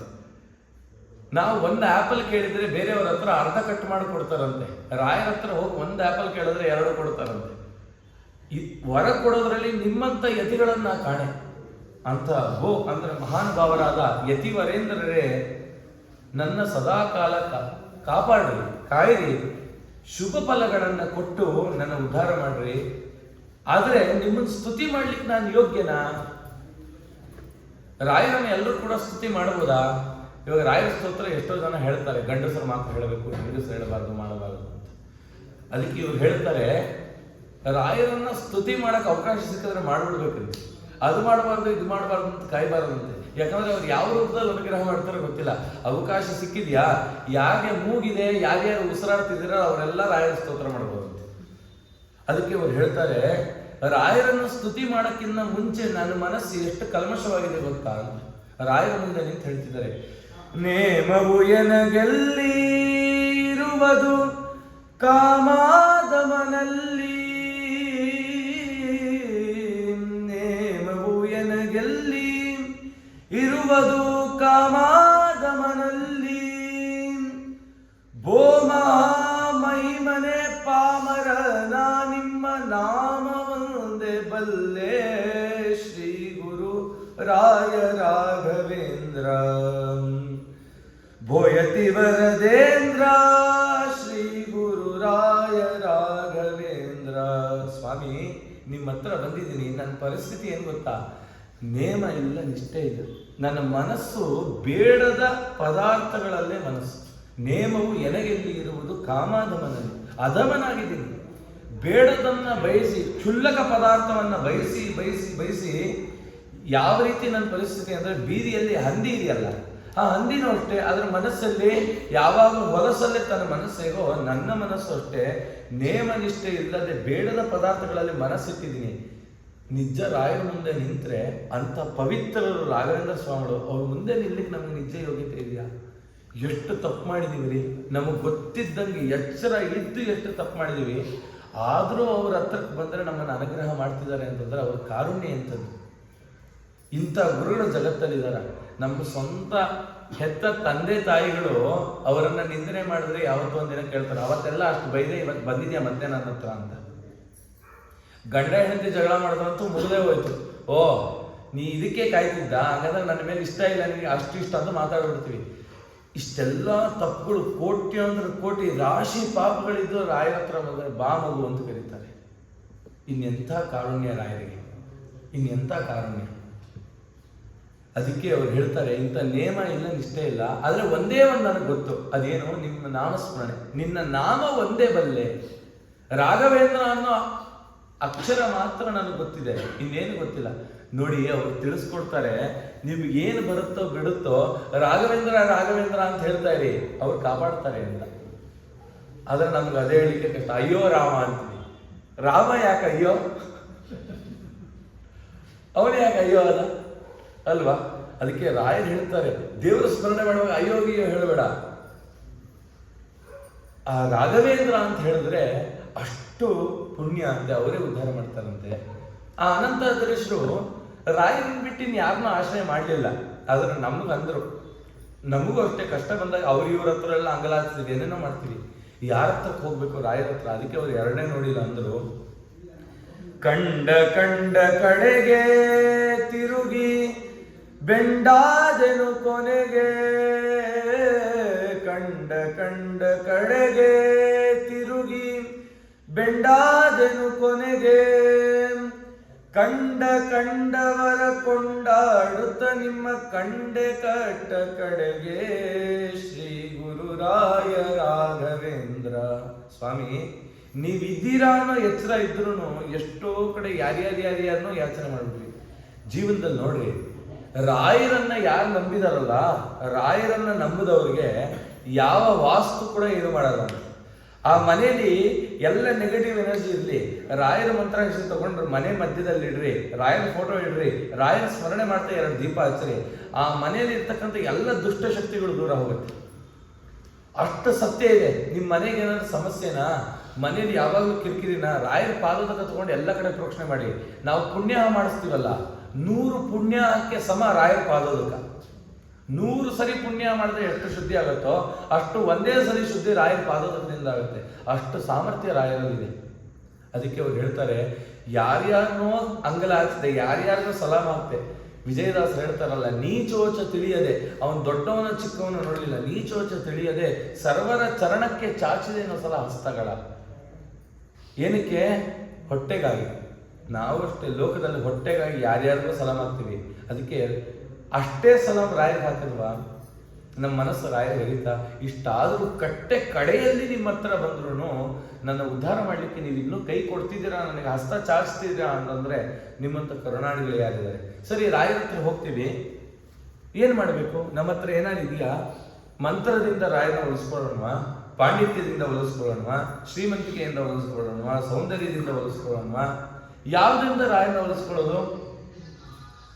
ಈ ಲೋಕದಲ್ಲಿ ಸ್ವಲ್ಪ ಜನ ಇರ್ತಾರೆ, ಹೇಗೆ ಅಂತಂದ್ರೆ ಒಳ್ಳೆ ಶ್ರೀಮಂತರಾಗಿದ್ರೆ ಅವ್ರ ಕಡೆನೆ ಕಣ್ಣು ಹೋಗುತ್ತೆ, ಅವ್ರನ್ನೇ ಹೆಚ್ಚು ಮಾತಾಡಿಸ್ತಾರೆ. ಇಲ್ಲ ತುಂಬಾ ಸೌಂದರ್ಯ ಇದ್ರೆ ಅವ್ರನ್ನ ಮಾತಾಡಿಸ್ತಾರೆ, ಇಲ್ಲ ಒಳ್ಳೆ ವಿದ್ಯಾವಂತರಿದ್ರೆ ಅವ್ರನ್ನ ಮಾತಾಡಿಸ್ತಾರೆ. ಆದರೆ ರಾಯ ಆ ಥರ ಅಲ್ಲ ಅಂತ. ಅವ್ರು ಯಾರನ್ನ ನೋಡಿದ್ರೆ ಮೊದಲು ದಡ್ಡ ಯಾರಿದ್ದಾನೆ ಅವನನ್ನ ನೋಡ್ತಾರಂತ, ಅವನ್ನ ಮಾತಾಡಿಸ್ತಾರಂತ ರಾಯ. ಯಾಕೆ? ಇವನನ್ನ ಮೇಲ್ ತರಬೇಕು ಅಂತ, ಇವನನ್ನ ಮೇಲ್ ತರಬೇಕು ಅಂತ. ಅದಕ್ಕೆ ಹೇಳ್ತಾರೆ ರಾಯರಿಗೆ, ರಾಯರ ಹತ್ರ ಹೋದಾಗ ಏನ್ ಹೇಳ್ಬೇಕು? ಮಂತ್ರವನಾನರಿಯೇ ಶ್ರೀಮನ್ ಮಂತ್ರಾಲಯ ದೊರೆಯೇ, ಮಂತ್ರವನಾನರಿಯೇ ಶ್ರೀಮನ್ ಮಂತ್ರಾಲಯ ದೊರೆಯೇ, ಅಂತರಂಗದೊಳು ನಿಂತು ಪ್ರೇರಿಸುವ ಅನಂತಾದ್ರೀಶ ದೊರೆಯೇ ಶ್ರೀ ಗುರುರಾಯ ರಾಘವೇಂದ್ರ. ಸ್ವಾಮಿ, ನನಗೆ ಮಂತ್ರ ಗೊತ್ತಿಲ್ಲ, ತಂತ್ರ ಗೊತ್ತಿಲ್ಲ, ಯಾವ ಮೋಡಿ ವಿದ್ಯೆ ಗೊತ್ತಿಲ್ಲ, ನಿಮ್ಮ ನಾಮಸ್ಮರಣೆ ಒಂದೇ ಗೊತ್ತಿರೋದು, ಅದರಿಂದ ನೀವು ನನ್ನ ಉದ್ಧಾರ ಮಾಡಿ. ರಾಯರ ಬಗ್ಗೆ ಹೇಳುವಾಗ ಗುರು ಶಿಷ್ಯ ವಿಠ್ಠಲರು ಒಂದು ಕಡೆ ಹೇಳ್ತಾರೆ, ಕರುಣಿಗಳೊಳಗಡೆ ಗಾಣಿನ ಗುರುವೇ ಸದ್ಗುರುವರ ರಾಘವೇಂದ್ರ ಅಂತ. ಅಲ್ಲಿ ಹೇಳ್ತಾರೆ ರಾಯರ ಹತ್ರ ಬರ್ಬೇಕಾದ್ರೆ ಮೊದಲು ಸುಜೀವಿಗಳಾಗಬೇಕಂತೆ, ಎರಡನೇದು ಬುಧರಾಗಬೇಕಂತೆ, ಅಂದ್ರೆ ಬುದ್ಧಿವಂತರಾಗಬೇಕಂತೆ, ಮೂರನೇದು ಅವರು ಭಾಗವತರಾಗಿರ್ಬೇಕಂತೆ. ಇವರು 3 ಜನರು, ಈ 3 ಗುಣಗಳು ಯಾರ ಹತ್ರ ಇದೆ ಅವರಿಗೆ ರಾಯರ ಅನುಗ್ರಹ ಮಾಡ್ತಾರಂತೆ. ಆ ಸಜ್ಜನಿಕೆ ಅಂದ್ರೆ ಏನು? ಸಜ್ಜನಿಕೆ ಅಂತಂದ್ರೆ ಗುರುಜಗನ್ನಾಥದಾಸ್ ಹೇಳೋ ರೀತಿ ನೋಡಿದ್ರೆ ನಾವು ಚಿಂತನೆ ಮಾಡ್ಲಿಕ್ಕಾಗಲ್ಲ. ನಾವು ಲೋಕದಲ್ಲಿ ನೋಡ್ತೀವಲ್ಲ, ಒಬ್ಬ ಶಿವನ ಭಕ್ತ ಇರ್ತಾನೆ, ಶಿವನ ಆರಾಧಕ ಇರ್ತಾನೆ. ತಾಯಿ ಏನ್ ಮಾಡ್ತಾಳೆ? ಆ ಮಗುಗೆ ಹುಟ್ಟದಾಗಿಂದ ಒಳ್ಳೆ ಒಳ್ಳೆ ಬಟ್ಟೆಗಳನ್ನ ಹಾಕಿ ನೀಟಿಗೆ ಅಲಂಕಾರ ಮಾಡಿ ಅವನು 3 ನಾಮ ಹೇಳಿತಾಳೆ. ಆ ಮಗು ಹೇಳುತ್ತಾ ಇದು ನಮ್ಮ ಸಂಪ್ರದಾಯ ಇಲ್ಲ ಅಂತ. ಅಮ್ಮ ಏನು ಮಾಡ್ತಾಳೆ ಅದನ್ನು ಮಾಡಿಸ್ಕೊಡುತ್ತೆ. ದೊಡ್ಡದಾದ ಮೇಲೆ ಅದೇ ಬರುತ್ತೆ, ಅದೇ ರೀತಿ ಬಟ್ಟೆ ನಾಮ ಹಾಕೋತಾನೆ. ರಾಯರು ಹೇಳ್ತಾರೆ ಅವನು ಆ ಶಿವನನ್ನೇ ಆರಾಧನೆ ಮಾಡಲಿ, ಶಿವನನ್ನ ಆರಾಧನೆ ಮಾಡೋವನು ನನ್ನ ಹತ್ರ ಬಂದು ನಮಸ್ಕಾರ ಮಾಡಿದ್ರೆ ಅನುಗ್ರಹ ಮಾಡ್ತೀನಿ. ಯಾವಾಗ ವಿಷ್ಣುವನನ್ನ ದ್ವೇಷ ಮಾಡದೇ ಇದ್ರೆ, ಆ ಪರಮಾತ್ಮನನ್ನ ದ್ವೇಷ ಮಾಡಿ ಶಿವನನ್ನ ಆರಾಧನೆ ಮಾಡಿದ್ರೆ ಅಂಥವ್ರನ್ನ ಸ್ತುತಿ ಮಾಡಲ್ಲ. ಅಷ್ಟು ಮಾತ್ರ ಅಲ್ಲ, ಯಾರು ವೈಷ್ಣವರಿದ್ದೀರಲ್ಲ ಅವರೆಲ್ಲ ಪರಮಾತ್ಮನನ್ನು ಸ್ತುತಿ ಮಾಡಿ ಮಾಡಿ ರುದ್ರದೇವರನ್ನ ನಿಂದನೆ ಮಾಡಿದ್ರೆ ಅಂಥವನು ಸುಜೀವಿ ಅಲ್ಲ. ಇನ್ನೂ ಒಂದು ಸ್ಟೆಪ್ ಮುಂದೆ ಹೋದರೆ ಗುರು ಜಗನ್ನಾಥದಾಸರು ಎಷ್ಟು ಚೆನ್ನಾಗಿ ಹೇಳಿದ್ರು ಅಂತಂದ್ರೆ, ನೀವು ನಿಮ್ಮ ಧರ್ಮದ ಆಚರಣೆಯನ್ನು ಮಾಡ್ರಿ, ನಿಮ್ಮ ದೇವರನ್ನು ಸ್ತುತಿ ಮಾಡ್ರಿ, ಬೇರೆಯವರನ್ನ ನಿಂದನೆ ಮಾಡಬೇಡ್ರಿ. ಯಾಕಂದ್ರೆ ರಾಯರು ಯಾರನ್ನು ನಿಂದನೆ ಮಾಡಿಲ್ಲ. ಇವತ್ತು ಲೋಕದಲ್ಲಿ ಹೇಳ್ತೀವಿ ಅಯ್ಯಪ್ಪ ಸ್ವಾಮಿ ಅವ್ರು ಯಾರು ಬರ್ತಾರಲ್ಲ, ಅವ್ರು ಬಂದಿದ ತಕ್ಷಣ ಓ ನಮ್ಮವನೆಲ್ಲ ದೂರ ನೂಗ್ ಕೊಡ್ತೀವಲ್ಲ. ರಾಯರು ಹೇಳ್ತಾರಂತೆ ನೀನ್ ಯಾಕೆ ನೋಗ್ತೀಯ? ಬಾಯಿ ಮುಚ್ಚು, ನಿಂಗ್ ಬೇಡ, ತೆಪ್ಪಗಿರು, ನೀನ್ ನಿಂದೇವರನ್ನು ಸ್ತುತಿ ಮಾಡೋ. ನೀನ್ ಅವರನ್ನ ನಿಂದನೆ ಮಾಡಿದ್ರೆ ಅವ್ರ ಪಾಪನ ನಿಂದೆ ಅದು ತಗೊಳಕ್ ರೆಡಿನಾ? ರಾಯರೇ ನಿಂದನೆ ಮಾಡ್ತಿಲ್ಲ. ಇದು ಗುರು ಜಗನ್ನಾಥ ಹೇಳೋದು. ಯಾರು ಕೂಡ ಅವರವರ ಧರ್ಮಗಳನ್ನ ನಿಂದನೆ ಮಾಡಬೇಡಿ ಅಂತಂದ್ರು. ಯಾರು ಪರಮಾತ್ಮನ ದ್ವೇಷ ಮಾಡ್ತಾರಲ್ಲ ಅವ್ರಿಗೆ ಸಮಾಧಾನಕರವಾದ ಉತ್ತರವನ್ನು ಕೊಡ್ರಿ. ಅವ್ರು ಕೇಳಲ್ವಾ ಬಿಟ್ಬಿಡಿ, ಅವ್ರ ಸ್ವಭಾವ ಅಂತದ್ದು ಅಂತ ಬಿಟ್ಬಿಡಿ, ನಾನ್ ಸರಿ ಮಾಡ್ತೀನಿ ನನ್ನ ಹತ್ರ ಬಂದರೆ ಅಂತ ಹೇಳ್ತಾರೆ ರಾಯರು. ಈ ರೀತಿ ಅವನು ಸುಜೀವಿ ಅಂತೆ. ಇನ್ನೊಬ್ಬ ದೇವತೆಗಳನ್ನ ಇನ್ನೊಬ್ಬ ಧರ್ಮವನ್ನ ಅಳಿಗಡಿಯಲ್ಲ, ನಂದು ಮಾತ್ರ ಶ್ರೇಷ್ಠ, ನನ್ನ ಮಠ ಮಾತ್ರ ಶ್ರೇಷ್ಠ, ನಮ್ಮ ಗುರುಗಳು ಮಾತ್ರ ಶ್ರೇಷ್ಠ, ನಮ್ಮ ದೇವರು ಮಾತ್ರ ಶ್ರೇಷ್ಠ. ಅದು ನಮಗೆ ಗೊತ್ತು, ಯಾರು ಸರ್ವೋತ್ತಮ ಅನ್ನೋ ಜ್ಞಾನ ನಮ್ಗೆ ಗೊತ್ತಲ್ಲ. ಅದಕ್ಕೆ ಅವ್ರು ಹೇಳ್ತಾರೆ ಆ ರುದ್ರದೇವರಿಗೂ ಪರಮಾತ್ಮನಿಗೂ ಇರ್ತಕ್ಕಂಥ ಸಾಮೀಪ್ಯ ತಿಳಿದಿದೆಯಾ ನಿಮಗೆ ಮಾತಾಡ್ಲಿಕ್ಕೆ? ಬೇರೆ ಒಂದು ಮತ ಇದೆ, ಆ ಮತದವರು ರುದ್ರದೇವರ ಸ್ಮರಣೆ ಮಾಡಿದ ತಕ್ಷಣ ಹೋಗಿ ಕೈ ತೊಳ್ಕೊತಾರೆ. ಇನ್ನು ರುದ್ರದೇವರನ್ನ ಏನಾದ್ರು ಸ್ತುತಿ ಮಾಡಿಬಿಟ್ರೆ ಹೋಗಿ ಸ್ನಾನ ಮಾಡ್ತಾರೆ. ಇವತ್ತಿಗೂ ಇದ್ದಾರೆ, ಅಷ್ಟು ಶಿವದ್ವೇಷ ಮಾಡ್ತಾರೆ. ಅದೆಲ್ಲ ಮಾಡಬೇಡಿ. ಯಾವತ್ತೂ ಕೂಡ ಪರಮಾತ್ಮ, ಅವನ ಭಕ್ತರು, ಅವನ ಪರಿವಾರವನ್ನು ಎಂದು ನಿಂದನೆ ಮಾಡಬೇಡಿ ಎಂದರು ರಾಯರು. ಅವನು ಸುಜೀವಿ ಅಂತೆ. ಎರಡನೇದು ಅವನು ಬುಧನಾಗಿರ್ಬೇಕಂತೆ, ಅಂದ್ರೆ ಜ್ಞಾನಿ ಆಗಿರ್ಬೇಕಂತೆ. ಏನು ಜ್ಞಾನಿ? ಪರಮಾತ್ಮನೇ ಸರ್ವೋತ್ತಮ ಅನ್ನೋ ಎಚ್ಚರ ಇರಬೇಕಂತೆ. ಯಾರೇ ಆಗಿರ್ಲಿ, ಇವಾಗ ಶಿವ ಸರ್ವೋತ್ತಮ ಅಂತ ಅನ್ಕೊಂಡಿದ್ದಾನೆ, ಆಗ್ಲಿ ಪರವಾಗಿಲ್ಲ, ಒಟ್ಟಿನಲ್ಲಿ ಆ ಪರಮಾತ್ಮ ದೇವರಿದ್ದಾನೆ ಎಂಬ ಎಚ್ಚರದಲ್ಲಿ ಇರ್ಬೇಕಂತೆ. ಮೂರನೇದು ಅವನು ಭಾಗವತನಾಗಿರ್ಬೇಕಂತೆ. ಏನ್ ಭಾಗವತ ಅಂದ್ರೆ ಪರಮಾತ್ಮ ಹೇಳದಂತೆ ನಡೀತಿರ್ಬೇಕಂತೆ. ಇದು 3 ಯಾರು ಮಾಡ್ತಿರ್ತಾನೋ ಅವನಿಗೆ ರಾಯರು ವಿಶೇಷವಾದ ಅನುಗ್ರಹ ಮಾಡ್ತಾರಂತೆ. ಅದನ್ನ ತಿಳಿಸ್ಕೊಡ್ತಿದ್ದಾರೆ. ಅವನಿಗೆ ಮಂತ್ರ ಬೇಕಾಗಿಲ್ಲ, ತಂತ್ರ ಬೇಕಾಗಿಲ್ಲ. ಅವನು ಯಾರು ರಾಯರಿಗೆ ಶರಣಾಗ್ತಾನಲ್ಲ ಖಂಡಿತ ದೇವರನ್ನು ತೋರಿಸ್ಕೊಡ್ತಾರಂತೆ. ರಾಯರು ಒಬ್ಬ ಜೀವಿ ಅವರ ಹತ್ರ ಬಂದು ನಮಸ್ಕಾರ ಮಾಡಿದಾಗ ನಾವು ಹೇಳ್ತೀವಲ್ಲ ಸಂಕಲ್ಪ ಮಾಡಿಸಿ ಅಂತ, ರಾಯರು ಮಂತ್ರಾಕ್ಷತೆ ನೀರು ಇಟ್ಕೊಂಡಿರ್ತಾರಂತೆ, ಈ ಜೀವಿನ ಉದ್ಧಾರ ಮಾಡಬೇಕು ಅಂತ ನಾನು ಸಂಕಲ್ಪ ಮಾಡ್ತೀನಿ ಅಂತ. ಇಂಥವ್ರು ಯಾರಾದ್ರೂ ಜಗತ್ತಲ್ಲಿದ್ದಾರೆ ನಮಗಾಗಿ ಸಂಕಲ್ಪ ಮಾಡಿ ಉದ್ಧಾರ ಮಾಡಬೇಕು ಅಂತ ಸತ್ಯ ಸಂಕಲ್ಪರು ಆ ಮಂತ್ರಾಲಯ ಪ್ರಭುಗಳು. ಅಂತ ರಾಯರನ್ನ ಈ ರೀತಿ ಸ್ತುತಿ ಮಾಡ್ತಾ ಮುಂದೆ ಜಗನ್ನಾಥದಾಸರು ಕೂಡ ಅವ್ರ ಜೀವನ ಚರಿತ್ರೆ ನಮ್ಗೆ ಗೊತ್ತು, ಎಲ್ರಿಗೂ ಸುತ್ತಿ ಎಲ್ಲ ಮಾಡಿ ರಾಯರ ಹತ್ರ ಹೋಗಿ ನನ್ನ ರೋಗ ಪರಿಹಾರ ಮಾಡು ಅಂತಂದ್ರು. ರಾಯರು ಮಾಡಲ್ಲ ಅಂತಂದ್ರು. ಮತ್ತೆ ಗೋಪಾಲದಾಸ ಹತ್ರ ಹೋಗಿ ಎಲ್ಲ ಆಯುಷ ದಾನ ಮಾಡಿ ತಾವು ಅಂಕಿತ ತಗೊಂಡು ಮತ್ತೆ ರಾಯರ ಹತ್ರ ಬಂದು ಕೇಳಿದ್ರಂತೆ, ರೋಗಹರನೆ ಕೃಪಾ ಸಾಗರ ಶ್ರೀ ಗುರು ರಾಘವೇಂದ್ರ ಪರಿಪಾಲಿಸು. ಯಾವ ರೋಗ ನನಗೆ ಅಂತಂದ್ರೆ ಮಧ್ವ ಮತದ ದೀಕ್ಷೆ ಇನ್ನು ಹುಟ್ಟಿಲ್ಲ ಎಂಬುದೇ ರೋಗ. ಇನ್ನು ನಾನು ನನ್ನದು ಅಂತಾನೆ ಹೇಳ್ತಿದ್ದೀವಿ, ಇದು ನಮ್ಮತನ. ನಾವು ಮಾತುರೆಲ್ಲ ದ್ವೈತ ಸಿದ್ಧಾಂತವನ್ನ ಪ್ರತಿಪಾದನೆ ಮಾಡಬೇಕು, ಆದ್ರೆ ನಮ್ಮಲ್ಲೇ ಅಹಂ ಅನ್ನೋದು ಜಾಸ್ತಿ ಇದ್ರೆ ನಾವು ಅದ್ವೈತಿಗಳು ದ್ವೈತಿಗಳು ಅನುಷ್ಠಾನದಲ್ಲಿ ಇರಬೇಕಂತೆ. ಅದಕ್ಕೆ ಅವ್ರು ಹೇಳ್ತಾರೆ, ಆ ಗನ್ನ ಮಹಿಮ ಜಗನ್ನಾಥ ವಿಠಲರಯ್ಯ ನಿನ್ನ ಆರಾಧನೆ ಮಾಡಿಸೋ, ಆ ಜಗನ್ನಾಥ ವಿಠಲರಯ್ಯನ ಆರಾಧನೆ ಮಾಡಿಸೋ ಹಾಗೆ ನೀವು ಮಾಡಿ ಅಂತ ಸ್ತುತಿ ಮಾಡ್ತಾ ನಾವೆಲ್ಲ ಪ್ರತಿನಿತ್ಯ ಹೇಳ್ತಕ್ಕಂಥ ಪ್ರತಿಯೊಬ್ರು ರಾಯರ ಭಕ್ತಿ ಈ ಹಾಡು ಬಂದೇ ಬರುತ್ತೆ ಅವರಿಗೆ. ಇತ್ತೀಚೆಗೆ ಹೇಳೋದೆಲ್ಲ ಕಮ್ಮಿ ಆಗ್ಬಿಟ್ಟಿದೆ, ಬೇರೆ ಬೇರೆ ಹಾಡುಗಳು ಬಂದು. ಆದರೆ ತುಂಬಾ ಈ ಹಾಡು, ಎರಡು ಹಾಡು, ಒಂದು ಬಾರಗುರು ರಾಘವೇಂದ್ರ, ಇನ್ನೊಂದು ರಾಘವೇಂದ್ರ ಗುರು ರಾಯರ ಸೇವಿಸಿರೋ, ಈ ಎರಡು ಹಾಡಂತೂ ಪ್ರತಿಯೊಬ್ಬರಿಗೂ ಬರುತ್ತೆ. ರಾಘವೇಂದ್ರ ಗುರು ರಾಯರ ಸೇವಿಸಿರೋ ಸೌಖ್ಯದಿ ಜೀವಿಸಿರೋ. ನಾವು ಸೌಖ್ಯವಾಗಿ ಜೀವಿಸ್ಬೇಕಾ, ರಾಯರನ್ನು ಸೇವಿಸಿ ಅಂತಂದ್ರು. ಸೇವನೆ ಮಾಡೋದು ಅಂತಂದ್ರೆ ಒಂದು ಲೋಟಕ್ಕೆ ಹಾಕೊಂಡು ಕುಡಿಯೋದು, ತಟ್ಟೆಗೆ ಹಾಕೊಂಡು ತಿನ್ನೋದು. ಅದಕ್ಕೆ ಮುಂದಿನ ಲೈನ್ ಹೇಳಿದ್ರು, ತುಂಗಾ ತೀರದಿ ರಘುರಾಮನ ಪೂಜಿ ಬರೋ. ತುಂಗ ಬನ್ರಿ, ನಾ ಕರಿತಿದ್ದೀನಿ, ಏನ್ ಸೇವನೆ ಮಾಡ್ಬೇಕು ಗೊತ್ತಾ, ಗಂಗಾ ಸ್ನಾನ ತುಂಗಾಪಾನ ಅಂತ. ಆದ್ರೆ ಮಂತ್ರಾಲಯದಲ್ಲಿ ರುಚಿ ಇರಲ್ಲ. ಮೊನ್ನೆ ರಾಘಣ್ಣ ಅವರು ನಮ್ಮನ್ನ ಭೀಮನ್ ಕಟ್ಟೆ ಕರ್ಕೊಂಡು ಹೋಗಿದ್ರು. ಅಲ್ಲಿ ಹಿಂದ್ಗಡೆ ಕೈ ತೊಳ್ಕೊಂಡು ಬಾಯಿ ಮುಕ್ಕಳಿಸೋಣ ಅಂತ ನೀರು ಹಾಕೊಂಡ್ರೆ ಏನ್ ಚೆನ್ನಾಗಿದೆ ತುಂಗಾ ನದಿ ನೀರು. ಅಲ್ಲಿವರೆಗೂ ನಾವು ಕುಡದೇ ಇರಲಿಲ್ಲ, ಅಷ್ಟು ಒಳ್ಳೆ ನೀರು. ಅವಾಗ ಗೊತ್ತಾಯ್ತು, ಓ ಗಂಗಾ ಸ್ನಾನ ತುಂಗಾಪಾನ ಏನಕ್ಕೆ ಹೇಳಿದ್ದಾರೆ ಅಂತ. ಅಷ್ಟು ಚೆನ್ನಾಗಿದೆ ತುಂಗಾ ನದಿ ನೀರು. ಹಾಗೆ ರಾಯರಂದ್ರು, ಬನ್ನಿ ತುಂಗಾಭದ್ರಾ ನದಿಗೆ ಬಂದು, ಇವಾಗೆಲ್ಲ ಡ್ಯಾಮ್ ಗಿವೆಲ್ಲ ಕಟ್ಟಿ ಅಲ್ಲೆಲ್ಲ ಹೊಲಸು ಮಾಡಿ. ಅದಕ್ಕೆ ಯಾರು ಅಂದ್ರಂತೆ, ಮಂತ್ರಾಲಯಕ್ಕೆ ಹೋದ್ರಂತೆ. ಯಾರ ಮಂತ್ರಾಲಯಕ್ಕೆ ಹೋಗುವಾಗ ತುಂಬಾ ಕಷ್ಟ, ರಾಯರ ಮೇಲೆ ನಂಬಿಕೆ ಇಲ್ಲ. ಯಾರೋ ಹೇಳಿದ್ರು ಹಿಂಗೆ ಇದರಲ್ಲಿ ಹೋಗಿ ಸೇವೆ ಮಾಡಿ. ಮೊದಲು ಬಂದವರು ಅವ್ರು ಏನ್ ಮಾಡಿದ್ರು, ಅವ್ರು ಈಜು ಅಂದ್ರೆ ಬಹಳ ಇಷ್ಟ ಅಂತೆ, ಈಜು ಹೊಡಿಬೇಕು. ಮಂತ್ರಾಲಯಕ್ಕೆ ಯಾಕೆ ಹೋಗಿದ್ದು, ರಾಯರ್ ನೋಡಕ್ಕಲ್ಲ, ಅಲ್ಲಿ ನೀರಿದೆ ಈಜು ಹೊಡಿಬೋದು ಅಂತ. ಅಲ್ಲಿ ಹೋದ್ರಂತೆ, ನದಿ ಹತ್ರ ಕೂತ್ರಂತೆ, ವಿಪರೀತ ದಾಹ ಆಯ್ತು, ಒಂದು ಬೊಕ್ಸಿ ನೀರು ತೊಗೊಂಡು ಕುಡಿದ್ರಂತೆ, ಮುಖ ತೊಳ್ಕೊಂಡ್ರಂತೆ.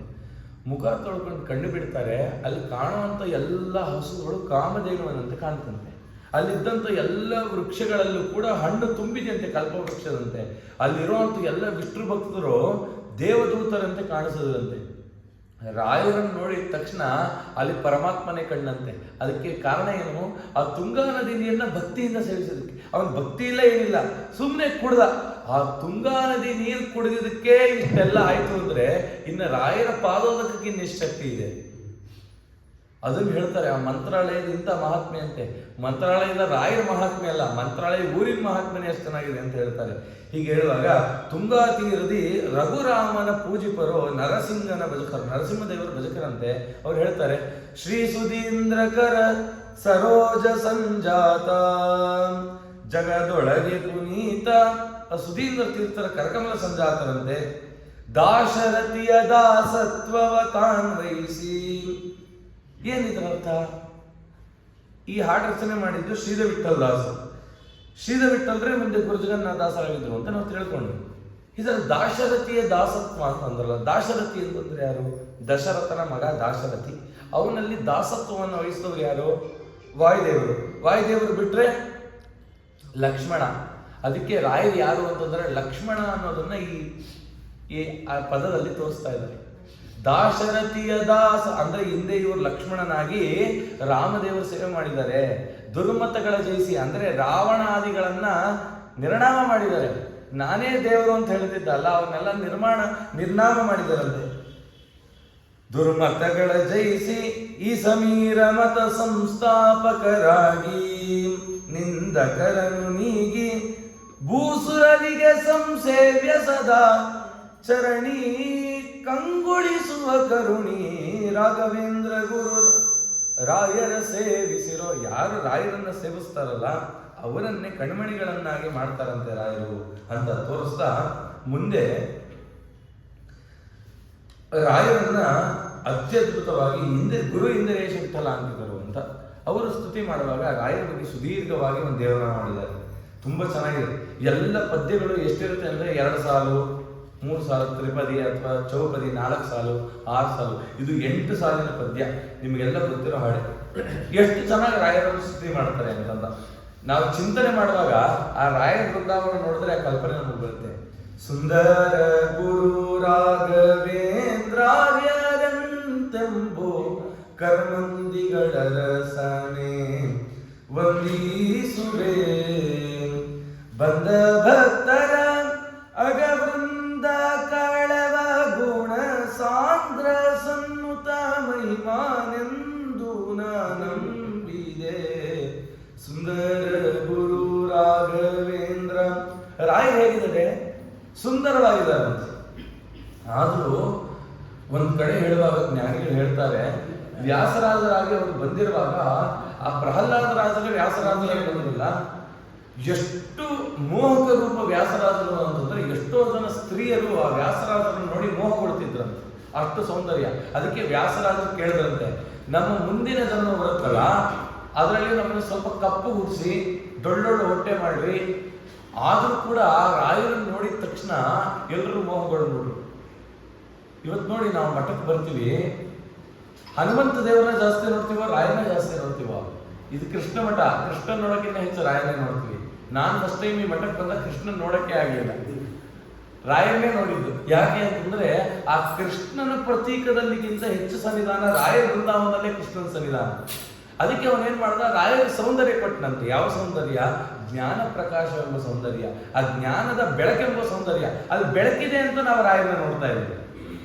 ಸುಂದರ ಗುರು ರಾಘವೇಂದ್ರ ಪರಮ ಕರುಣಿ ನಿಜ ಚರಣ ಭಜಕರನ್ನು ಉದ್ಧರಿಸಲು ಅನುದಿನ ಪೊರೆವೆಂಬೇನೋ. ಹೇಳ್ತಿದ್ದಾರೆ, ಸ್ವಾಮಿ ನೀವು ಪರಮ ಕರುಣಾಳಿಗಳು, ನಿಮ್ಮ ಚರಣ ಭಜಕರಿದಾರಲ್ಲ ಅವನ್ನ ಸದಾ ಕಾಲ ಉದ್ಧಾರ ಮಾಡಬೇಕು ಅಂತ ಪ್ರಾರ್ಥನೆ ಮಾಡ್ತೀನಿ. ಕರವ ಮೂಗಿದು ತ್ವರ ಪರಿಯಲ್ಲಿ ನಿನ್ನ ನಾಲ್ಪರಿಯುವೆ, ದೈನ್ಯದಿ ಬಾಯ್ ತೆರೆಯುವೆ, ಕರಪಿಡಿ ಎಂದು ಕರೆಯುವೆ, ನಿನ್ನ ಸರಿ ಪೊರೆವಂತ ದೊರೆಗಳ ಕಾಣೆ ಮದ್ಗುರುವೆ, ಎನ್ನಂತ ಪಾಮರ ನರರ ಕಾವುದು ನಿನಗೆ ಅಚ್ಚರಿಯೇ, ವಿಜಯೀಂದ್ರ ಕರಜ ವರ ಕುಮಾರ ಕನೆನಿಸಿ ಘನ ತರುವೆ, ವರಯೋಗಿ ವರ್ಯನೇ ನಿರುತ ವೃಂದಾವನದಿ ರಾಜಿಪ ಮೆರವ ಮಂಗಳ ಚರಿತೆ ತವ ಪದ ಸ್ಮರಣೆ ಸಂತದ ನೀಡು ಮರೆಯದೆ ಹರುಷದಲ್ಲಿ ನಿರ್ಜರರ ತರುವೆ. ನೋಡಿ ಎಷ್ಟು ಸುದೀರ್ಘವಾದ ಪದ್ಯ. ಇದರಲ್ಲಿ ಮಾಡಿ ನನ್ನ ಉದ್ಧಾರ ಮಾಡು, ಈ ಸುಜೀವಿಗಳನ್ನು ಉದ್ಧಾರ ಮಾಡುವವರಿಗೆ ಸನ್ಮಾರ್ಗವನ್ನು ತೋರಿಸು. ಘೋರ ದೋರಿತವೆಂಬು ವಾರಿದಿಯೊಳಗಿಸಲಾರೆ. ಸಂಸಾರದ ಬಂಧನ ಹೇಗೆ ಅಂತಂದ್ರೆ, ಕಷ್ಟಗಳು ಹೇಗಂತೆ ಗೊತ್ತಾ? ಸಮುದ್ರ ಇದ್ದಾಗಂತೆ. ಈ ಅಲೆ ಬಂತು, ಇದೇ ಲಾಸ್ಟ್ ಅಲೆ, ಇದು ಕಳೆದುಬಿಟ್ರೆ ಸಾಕು, ಇನ್ನು ಮುಂದೆ ಆರಾಮಾಗ್ತೀವಿ ಅಂತ ಅನ್ಕೋತೀವಿ. ಅದು ಮುಗಿದಿದ ತಕ್ಷಣ ಇನ್ನೊಂದು ದೊಡ್ಡ ಅಲೆ ರೆಡಿ ಆಗಿರುತ್ತೆ. ಜೀವನ ಅಂದ್ರೆ ಇದಂತೆ. ನಾವು ಅನ್ಕೊಂಡ್ಬಿಟ್ಟಿದೀವಿ ದುಡ್ಡು ಕಾಸಿದ್ರೆ ಸುಖವಾಗಿ ಬದುಕಬಹುದು ಅಂತ. ಖಂಡಿತ ಇದೆ. ದುಡ್ಡು ಕಾಸು ತುಂಬಾ ಮುಖ್ಯನೇ, ಆದ್ರೆ ಅದೇ ಮುಖ್ಯ ಅಲ್ಲ. ಜೀವನದಲ್ಲಿ ಅದು ಒಂದು ಭಾಗ. ಆದ್ರೆ ದುಡ್ಡು ಕಾಸಿತ್ತು ಅಂತ ಅನ್ಕೊಳ್ಳಿ, ಒಂದು ಅವಿದ್ಯೆ ಇರುತ್ತೆ, ಜ್ಞಾನವೇ ಇರಲ್ಲ. ಜ್ಞಾನನೂ ಇತ್ತು, ದುಡ್ಡು ಕಾಸು ಇತ್ತು, ಎರಡೂ ಇತ್ತು ಅಂತ ಅನ್ಕೊಳ್ಳಿ, ಅವಾಗ ಆರೋಗ್ಯನೇ ಇಲ್ಲ, ಒಟ್ಟಿನಲ್ಲಿ ನೆಮ್ಮದಿನೇ ಇಲ್ಲ ಮನುಷ್ಯನಿಗೆ. ಇಂಥ ಪರಿಸ್ಥಿತಿ. ಅದಕ್ಕೆ ರಾಯರು ಕೇಳ್ತಾರೆ, ಸ್ವಾಮಿ ನೆಮ್ಮದಿಯ ಜೀವನವನ್ನು ಕೊಡ್ರಿ. ಮುಂದೆ ಕಡೆ ಪದ್ಯದಲ್ಲಿ ಹೇಳ್ತಾರೆ, ಏಸೇಸು ಜನುಮದಿ ಕ್ಲೇಶಗಳನ್ನು ಭವಿಸಿ ಗಾಸಿಗೊಳಿಸಿ ಮನ ಬೇಸರದೆ ಹೆಸಿ ವಿಷಯಂಗಳಲೆಸು ತಿಳಿಯದೆ ಮರೆ ಮೋಸದಿ ದುಷ್ಟರ ಸಹವಾಸದಿ ಚರಿಸಿದೆ ಮಂದಹಾಸದಿ ಸಂತೈಸು ರವಿ ಸಂಕಾಶಿ ಜನ ವಿದ್ವಾಂಸ ಸಾದರದಿ ಕಾಷಾಯ ವಸನ ಭೂಷಿತಾಂಗನೆ ವ್ಯಾಸ ಮುನಿ ಬರದಿ ಗಜರಾಜಪುರದಾಧೀಶ ಮುಖರಿಗೆ ತೋಷ ನೀ ಈ ಸಮಯ ನುತಿಸುವೆ ಆ ಸಮೀರ ಮತಾಬ್ದಿ ಚಂದಿರ ಶ್ರೀಶ ಗುರು ಇಂದಿರೇಶ ನಂದ್ರಿಯ ದಾಸ ಭವ ಭಯರಾಶಿ ತರಿದು ದಾಸಿಸದೆ ಪೋಷಿಸೆಮ್ಮನು ಸುಂದರ ಗುರು ರಾಘವೇಂದ್ರ. ಇಲ್ಲಿ ಸ್ತುತಿ ಮಾಡುವಾಗ ಇಬ್ರಾಹಿಂಪುರ ಅಪ್ಪ ಅವ್ರನ್ನ ಸ್ತುತಿ ಮಾಡ್ತಾರೆ. ಯಾರು ಇಬ್ರಾಹಿಂಪುರ ಅಪ್ಪ ಅವ್ರನ್ನ ಸ್ತುತಿ ಮಾಡ್ತೀರಾ ಅವ್ರಿಗೆ ರಾಯರ ಬೇಗ ಆಗತ್ತಂತೆ. ಎಲ್ಲಿ ಹೇಳ್ತಾರೆ ಅಂತಂದ್ರೆ ಇದೇ ಕಡೆ ನುಡಿಯಲ್ಲಿ ಗಜರಾಜಪುರದಾದೀಶ ಮುಖರಿಗೆ ತೋಷಣಿ ಬಿರಿದಿ. ಗಜರಾಮಪುರ ಅಂದ್ರೆ ಇಬಾ ಅಂತಂದ್ರೆ ಗಜ ಅಂತ. ಆ ಇಬ್ರಾಹಿಂಪುರ ಅಪ್ಪ ಅವ್ರಿಗೆ ಅನುಗ್ರಹ ಮಾಡಿದ್ದೀರಾ ಅಂತ ಹೇಳ್ತಿದ್ದಾರಂತೆ. ಆ ರೀತಿ ರಾಯರನ್ನ ಸ್ತುತಿ ಮಾಡ್ತಾರೆ. ಇನ್ನು ಚಿಂತನೆ ಮಾಡ್ತಾ ಹೋದ್ರೆ ಒಬ್ಬೊಬ್ರು ಒಂದೊಂದು ರಾಯರ ಸ್ತುತಿ ಮಾಡ್ತಾರೆ. ರಾಯರ ದೇವನಾಮಗಳೇ 108 ದೇವನಾಮಗಳ ಹಾಡುಗಳು. ರಾಯರ ಬರದಂತೆ ಬರುತ್ತಲ್ಲ, ದೇವರದಲ್ಲ, ರಾಯರೇ 108 ದೇವನಾಮಗಳು, 108 1008 ಹಾಡುಗಳು ಅಷ್ಟಿದೆ. ಅವ್ರ ಸ್ತೋತ್ರಗಳು ಎಲ್ಲ ಹುಡುಕಿದ್ರೆ ಎಷ್ಟು ಜನ ವಿಠಲೇ ಶಾಂತಿತರದೇ ಒಂದು 90 ದೇವನಾಮ ಇದೆ ರಾಯರಿಗೆ. ಅಷ್ಟು ಒಂದಕ್ಕಿನ್ನ ಒಂದು ಭಕ್ತಿರಸ. ನಾಳೆ ರಾಯರು ಉದಯಿಸಿದಂಥ ದಿವಸ. ಅದಕ್ಕೆ ಆ ರಾಯರ ಈ ಒಂದು ಜನ್ಮಕಾಲ ಅಂದ್ರೆ ಈ ವರ್ಧಂತಿ ಕಾಲ ಅಂತ ಹೇಳಿ ಐಹೊಳೆ ವೆಂಕಟದಾಸರು, ಐಹೊಳೆ ಅವರು ದಿನಕರನ್ನು ಉದಿಸಿದ್ದನ್ನು ಒಂದು ಸ್ತುತಿ ಮಾಡುವಾಗ ರಾಯರ ಬಗ್ಗೆ ಹೇಳುವಾಗ ಹೇಳ್ತಾರೆ, ತುಂಗಭದ್ರಾ ನದಿಯ ತೀರದಿ ಮಂಗಳ ಮಂತ್ರಾಲಯದಿ ಅಂಗಜ ಪಿತ ನಮ್ಮ ಐಹೊಳೆ ವೆಂಕಟನ ಕಂಗಳಿಂದಲಿ ಕಂಡೆ ಗುರು ರಾಘವೇಂದ್ರರೆಂಬೋ ದಿನಕರನುದಿಸಿದನು ಧರೆಯೊಳಗೆ ದಿನಕರನುದಿಸಿದನು. ಸೂರ್ಯ ಎಲ್ಲಿ ಉದಯಿಸ್ತಾನೆ? ಭೂಮಿ ಒಳಗಡೆ ಉದಯಿಸ್ತಾನ? ಭೂಮಿಯಿಂದ ಹೊರಗಡೆ ಎಲ್ಲೋ ಇದ್ದಾನೆ. ಅಲ್ಲಿ ಅವನು ಉದಯಿಸೋದು ಅಂತ ಇಲ್ಲೇ ಇಲ್ಲ. ಅವನು ಯಾವಾಗಲೂ ಕೂಡ ಪ್ರಕಾಶವಾಗಿ ಇರ್ತಾನೆ. ಆದ್ರೆ ನಮಗೆ ಈ ಹಗಲು ರಾತ್ರಿ ಅನ್ನೋ ಈ ವ್ಯಾಪಾರ ಇದೆಯಲ್ಲ, ಈ ಹಗಲು ಕಳೆದ ಮೇಲೆ ಸೂರ್ಯ ಬರ್ತಾನೆ ಅನ್ನೋ ನಂಬಿಕೆ. ಆದ್ರೆ ಭೂಮಿ ಒಳಗಡೆ ಒಬ್ಬ ಸೂರ್ಯ ಹುಟ್ಟದಂತೆ. ಅವ್ರು ಯಾರು ಎಲ್ಲಿ ಹುಟ್ಟದ ಅಂತಂದ್ರೆ ಆ ಭುವನಗಿರಿಯಲ್ಲೇ ಹುಟ್ಟದಂತೆ. ಗಿರಿ ಅಲ್ವಾ, ಈ ಭೂಮಿ ಎಂಬ ಒಂದು ಪರ್ವತದಲ್ಲಿ ಮೇಲ್ಗಡೆ ಉದಯಿಸಿದಂಥವರೇ ಆ ಮಂತ್ರಾಲಯ ಪ್ರಭುಗಳು ಅಂತ ಹೇಳ್ತಾ ಇದ್ದಾರೆ. ಆ ಗುರುಗಳನ್ನ ಸ್ತುತಿ ಮಾಡುವಾಗ ಹೇಳ್ತಾರೆ, ಸ್ವಾಮಿ ರಾಯರನ್ನ ಯಾರ್ಯಾರು ಸ್ತುತಿ ಮಾಡ್ತೀರಾ ಅವರ ರೋಗಗಳು ದೂರ, ಭೂತ ಪ್ರೇತ ಪಿಶಾಚಗಳು ದೂರ, ಏನೇ ದೂರ ಆಗಲಿ ಎಲ್ಲ ಕರೆದು ನಮ್ಮನ್ನು ಶುದ್ಧ ಮಾಡಿದ ಮೇಲೆ ಇದ್ರೊಳಗಡೆ ಏನಾದ್ರು ತುಂಬಬೇಕಲ್ಲ. ಪಾತ್ರೆ ಎಲ್ಲ ಶುದ್ಧ ಆಯ್ತು, ಪ್ರತಿಯೊಬ್ಬರು ಅದೇ ಹೇಳಿದ್ರು. ಪಾಪಗಳನ್ನು ರಾಯ ಕಳೀತಾರೆ. ಈ ಪಾಪ ಮತ್ತೆ ಬರಬಾರ್ದು ಅಂದ್ರೆ ನಾವೇನ್ ಮಾಡಬೇಕು? ನೀರು ಶುದ್ಧಿ ಆಯ್ತು, ಫಿಲ್ಟರ್ ಮಾಡಿದ್ವಿ, ಫಿಲ್ಟರ್ ನೀರು ಕುಡಿದ್ವಿ, ಮತ್ತೆ ಈ ನೀರು ಕಲ್ಮಶ ಆಗಲ್ಲ ಅನ್ನೋದಕ್ಕೆ ಗ್ಯಾರಂಟಿ ಏನು ಅಲ್ವಾ? ಕೆಳಗಡೆ ಕೆಸರು ಇದ್ದೇ ಇರುತ್ತೆ. ತಿಳಿ ನೀರು ನೋಡಿದ್ರೆ ಒಂದು ಚೂರು ಯಾರಾದ್ರೂ ಕಾಲಿಟ್ಟ ಅಂತಂದ್ರೆ ಮತ್ತೆ ಕೆಸರು ಎದ್ದೇಳಿತು ಅಂತಂದ್ರೆ ಇನ್ನು ಎಷ್ಟು ಕಾಲ ಬೇಕು ಅದು ಸರಿ ಹೋಗ್ಲಿಕ್ಕೆ. ಮತ್ತೆ ಈ ನೀರು ಶುಭ್ರವಾಗಿರ್ಬೇಕು ಅಂದ್ರೆ ನಾವೇನ್ ಮಾಡ್ಬೇಕು? ರಾಯರ ಹತ್ರ ಕೇಳಬೇಕಂತೆ, ಸ್ವಾಮಿ ನನ್ನ ಪಾಪ ಏನೋ ಕಳೆದ್ರಿ, ನನ್ನ ಅಹಂಕಾರವನ್ನು ಕಳೀರಿ ಅಂತ ಕೇಳಬೇಕಂತೆ. ಮತ್ತೆ ಪಾಪ ಹುಟ್ಟೋದೇ ಅಹಂಕಾರದಿಂದ ಅಂತ. ಆ ಪಾಪವನ್ನು ನಾವು ಕಳ್ಕೋಬೇಕು. ಒಂದು ಘಟನೆ ಹೇಳ್ತೀನಿ. ನಿನ್ನೆ ಗುರುಜಗನ್ನಾಥದಾಸರ ವಿಚಾರ ಹೇಳಿದೆ. ಆ ಗುರುಜಗನ್ನಾಥದಾಸರ ಮರಿ ಮೊಮ್ಮಕ್ಕಳೇ ಅಪ್ಪಣ್ಣಾಚಾರ್ಯಗೆ ಇಬ್ಬರು ಸ್ನೇಹಿತರು, ಇಬ್ಬರು ಗೊಲ್ಲರಂತೆ. ಇಬ್ಬರು ಗೊಲ್ಲರು. ಒಬ್ಬ ಗೊಲ್ಲ ಬಂದು ಅವರ ಸ್ನೇಹಿತ ಕೌತಾಳದವರೇ, ಬಾಲ್ಯದಿಂದ ಅತಿಯಾದ ಪ್ರೀತಿ ಅವರಿಗೆ. ಹೆಂಗೆ ಅಂತಂದ್ರೆ ಅಪ್ಪಣ್ಣಾಚಾರ್ಯಗೆ ಏನಕ್ಕೆ ಈ ವಿಚಾರ ಹೇಳ್ತಿದ್ದೀನಿ ಅಂದ್ರೆ, ಅವರು ದೊಡ್ಡವರು, ಅವ್ರ ವಿಚಾರ ಕೇಳಿದ್ರೆ ನಮ್ಮ ಜೀವನದ ಎಷ್ಟೋ ಪರಿವರ್ತನೆ ಆಗುತ್ತೆ ಅಂತ. ದೊಡ್ಡವ್ರ ವಿಚಾರ ತಿಳ್ಕೋಬೇಕು ಅಂತ ಹೇಳ್ತಿದ್ದೀವಿ. ಅವರು ಅವನಿಗೆ ಹೇಳಿದ್ರು, ನೋಡಪ್ಪ ನಮ್ಮ ಅಮ್ಮ ಊರಿಗೆ ಹೋದ್ರು ನಂಗೆ ಬೇಜಾರಾಗಲ್ಲ, ನೀನು ಹೋದ್ರೆ ಬೇಜಾರಾಗುತ್ತೆ ನನಗೆ, ನಿನ್ ಊರಿಂದ ಹೋಗ್ಬೇಡ, ಇಲ್ಲೇ ಇರ್ಬೇಕು. ಅದಕ್ಕೆ ಅವ್ರ ಅಮ್ಮ ಅಂತ ನಾವು ತಿರುಪತಿಗೆ ಹೋಗೋಣ ಕಣ, ತಿಮ್ಮಪ್ಪ ನೋಡಬೇಕು. ಇಲ್ಲ ನಾನು ಕರೆದ್ರೆ ಅವನು ನನ್ನ ಜೊತೆಗೆ ಬರಬೇಕು. ಅವ್ನು ಬೇಡ ಕಣ, ನಾಗಪ್ಪ ಅಂತಾನೋ ಅವನ ಹೆಸರು ನಾಗಣ್ಣ ಅಂತಾನೆ. ಇವರು ಅಂದ್ರಂತೆ, ಇಲ್ಲ ಅವ್ನು ಕರ್ಕೊಂಡು ಹೋಗೋದು ಬೇಡ, ಅವನು ಯಾರು ಬೇರೆಯವನು. ಇಲ್ಲ ಕರ್ಕೊಂಡು ಹೋಗೋಣ ಅಮ್ಮ, ಅವನು ಬಿಟ್ಟು ನಂಗೆ ಇರ್ಲಿಕ್ಕೆ ಆಗಲ್ಲ. ಸರಿ, ಅವನ್ನ ಕೇಳಿದ್ರಂತೆ, ಏನಪ್ಪ ತಿರುಪತಿಗೆ ಬರ್ತೀವಿ ಹೋಗೋಣ.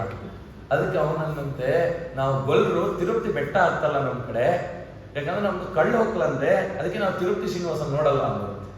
ನಂಗೆ ಅವೆಲ್ಲ ಗೊತ್ತಿಲ್ಲ, ತಿರುಪತಿಗೆ ಹೋಗೋಣ ಬಾ ಅಂತ ಹೇಳಿ ಹಠನ ಮಾಡಿ ಕರ್ಕೊಂಡು ಹೋದ್ರಂತೆ. ಅಲ್ಲಿ ಹೋಗುವಾಗ ಮಂತ್ರಾಲಯ ದರ್ಶನ ಮಾಡ್ಕೊಂಡು ಹೋದ್ರಂತೆ. ಇವ್ರು ತಿರುಪತಿಲಿದ್ದಾರೆ. ಆ ಕಾಲ ಕೌತಾಳದಲ್ಲಿ ಜೋರು ಮಳೆ ಬಂದು ಇವ್ರ ಮನೆ ಮಧ್ಯದಲ್ಲಿ ಒಂದು ಬೇವಿನ ಮರ ಇರ್ತೈತೆ. ಆ ಬೇವಿನ ಮರ ಕಡಿಬಾರ್ದು ಅಂತ ಏನ್ ಮಾಡಿದ್ರು, ಅದು ಅಷ್ಟು ಓಪನ್ ಬಿಟ್ಬಿಟ್ಟು ಹಾಗೆ ಮನೆ ಕಟ್ಟಿದ್ರಂತೆ. ಆ ಮರಕ್ಕೆ ಸಿಡಿಲು ಬಿದ್ದು ಆ ಮರ ನುಚ್ಚು ನೂರಾಗೋಯ್ತು, ಭಸ್ಮ ಆಗೋಯ್ತು. ಎಲ್ಲರೂ ಊರಿನ ಜನ ಅಂದ್ರಂತೆ, ನೋಡಿ ನಮ್ಮ ಕಡೆ ತಿರುಪ್ತಿಗೆ ಹೋಗ್ಬಾರ್ದು, ಇವ್ನು ಹೋದಾಗ ಸಿಡಿಲು ಬಿತ್ತು. ಅಪರ್ಣಾಚಾರ್ಯ ಪುನಃ ಬಂದ ಅಂದ್ರಂತ, ಅಮ್ಮ ಆ ಮರ ಇನ್ನೊಂದು ಸ್ವಲ್ಪ ದಿನ ಇದ್ದಿದ್ದರೆ ನಿಮ್ಮ ಮನೆನೇ ಬಿದ್ದೋಗಿರೋದು, ಆ ಸಿಡ್ಲು ಬಿದ್ದಿದೆ, ನಿಮ್ ಯಾರು ಏನೂ ಆಗಿಲ್ಲ. ಅದೇನಕ್ಕೆ ಗೊತ್ತಾಗಿದ್ದು, ಈ ಮರವನ್ನ ನಾವು ತೆಗೆದರೆ ಪಾಪ, ಅದಕ್ಕೆ ಸಿಡಿಲು ಬಂದು ಬಿತ್ತು, ಇನ್ನು ನಿಮ್ಮ ಮನೆ ನೀವು ಕಟ್ಕೊಳ್ಳೋಕೆ ಸುಲಭ ಆಯ್ತು, ಶ್ರೀನಿವಾಸ ದೇವರಿಗೆ ಅನುಗ್ರಹ ಮಾಡ್ದ ಅಂತ. ಸರಿ, ಇಷ್ಟಾಯ್ತಲ್ಲ, ಅವ್ನಿಗೆ ಎಂಥ ಭಕ್ತಿ ಬಂತು ಗೊತ್ತ ಮುಂದೆ ರಾಯರ ಮೇಲೆ. ಇವತ್ತಿನ ವಾಸ್ತವ್ಯ ಸ್ಥಿತಿ, ಇವತ್ತು ಭಜನಾ ಮಂಡಳಿಗಳು ಏನಿಲ್ಲ ಅಂತಂದ್ರು ಒಂದು 10,000 ಭಜನಾ ಮಂಡಳಿಗಳಿದೆ. TTD ಆಗಿದ್ದು. ಏನಕ್ಕೆ ಈ ವಿಚಾರ ಹೇಳ್ತಿದ್ದೀನಿ ಅಂತಂದ್ರೆ, ರಾಯರ ಭಕ್ತಿ ಬರ್ಲಿಕ್ಕೆ. ಆ ನಾಗಪ್ಪ ಏನು ಮಾಡ್ದ ಅಂತಂದ್ರೆ, ಅವನಿಗೆ ರಾಯರ ಮೇಲೆ ಅಪಾರವಾದ ನಂಬಿಕೆ ಬಂತು. ಅವನು ಕನ್ನಡದವನು, ಅವನು ಹಠ ಹಿಡ್ದ, ಅಪರ್ಣಾಚಾರ್ಯ ಹಿಡಿದು 1000 ದೇವ್ರ ನಾಮ ಬಾಯಿಪಾಠ ಮಾಡ್ದ, ವಿತೌಟ್ ಪುಸ್ತಕ ಹೇಳೋದು. ಅದನ್ನ ಹೇಳ್ದ ಅವನು ಏನ್ ಮಾಡ್ದ ಅಂತಂದ್ರೆ, ತಾನು ಕಲ್ತಿತ್ತು ಕುರುಬರನ್ನ ಸಾಬ್ರಲ್ಲಿ ಭಜನೆ ಕೂರಿಸ್ಕೊಂಡ. ಸಾಬ್ರು ರಾಯರ ಭಜನೆ ಎಷ್ಟು ಚೆನ್ನಾಗಿ ಗೊತ್ತಾ, ಸಾಬ್ರು ನಗಾರಿ ಬಳಸ್ಕೊಂಡು ಅದು ಭಜನೆ ಮಾಡ್ತಿದ್ರು ಅಂತಂದ್ರೆ ನಮ್ಮವ್ರು ಟುಸ್ಸೆ ಇಷ್ಟು ಮಾಡಿದ್ರು. ಅದು ಕಾಂಪಿಟೇಷನ್ ಇತ್ತಂತೆ. ಅಪರ್ಣಾಚಾರ್ಯ ಏನ್ ಮಾಡಿದ್ರು, ಮಂತ್ರಾಲಯದಲ್ಲಿ ಇತ್ತು, ದಾಸಾಯಲ್ಲ ಈ ಅಂತ್ಯಾಕ್ಷರಿ ಅದು ಇದು ಬೇರೆ ಬೇರೆ ಕಾರ್ಯಕ್ರಮಗಳು ಇರುತ್ತಲ್ಲ, ಅಪರ್ಣಾಚಾರ್ಯ ಹಾಗೆ ಮಂತ್ರಾಲಯ ಕಡೆ ನಮ್ಮ ಗುರುಗಳು ಮಂತ್ರಾಲಯದ ಊರಿನವರು ಸೋಲ್ಬಾರ್ದು ಅಂತ ಹೇಳಿ ಆ ಭಜನೆ ಮಾಡ್ಲಿಕ್ಕೆ ಸೇರಿದ್ರು. ಅಲ್ಲಿ ಸೇರಿ ಹಾಡಾಡಿದ್ರೆ ಇವರಿಬ್ರು ಗಲಾಟೆ ಅಂತ. ಅಪರ್ಣಾಚಾರ್ಯ, ನನಗೆ ನೀವೇ ಪಾಠ ಹೇಳಿದ್ದು, ನನ್ನ ವಿರುದ್ಧ ಕೂತಿದ್ರ ಇವತ್ತು ಕಾಂಪಿಟೇಷನ್ಗೆ. ಇಲ್ಲಪ್ಪ, ಮಂತ್ರಾಲಯದವ್ರು ಗೆಲ್ಲಬೇಕು.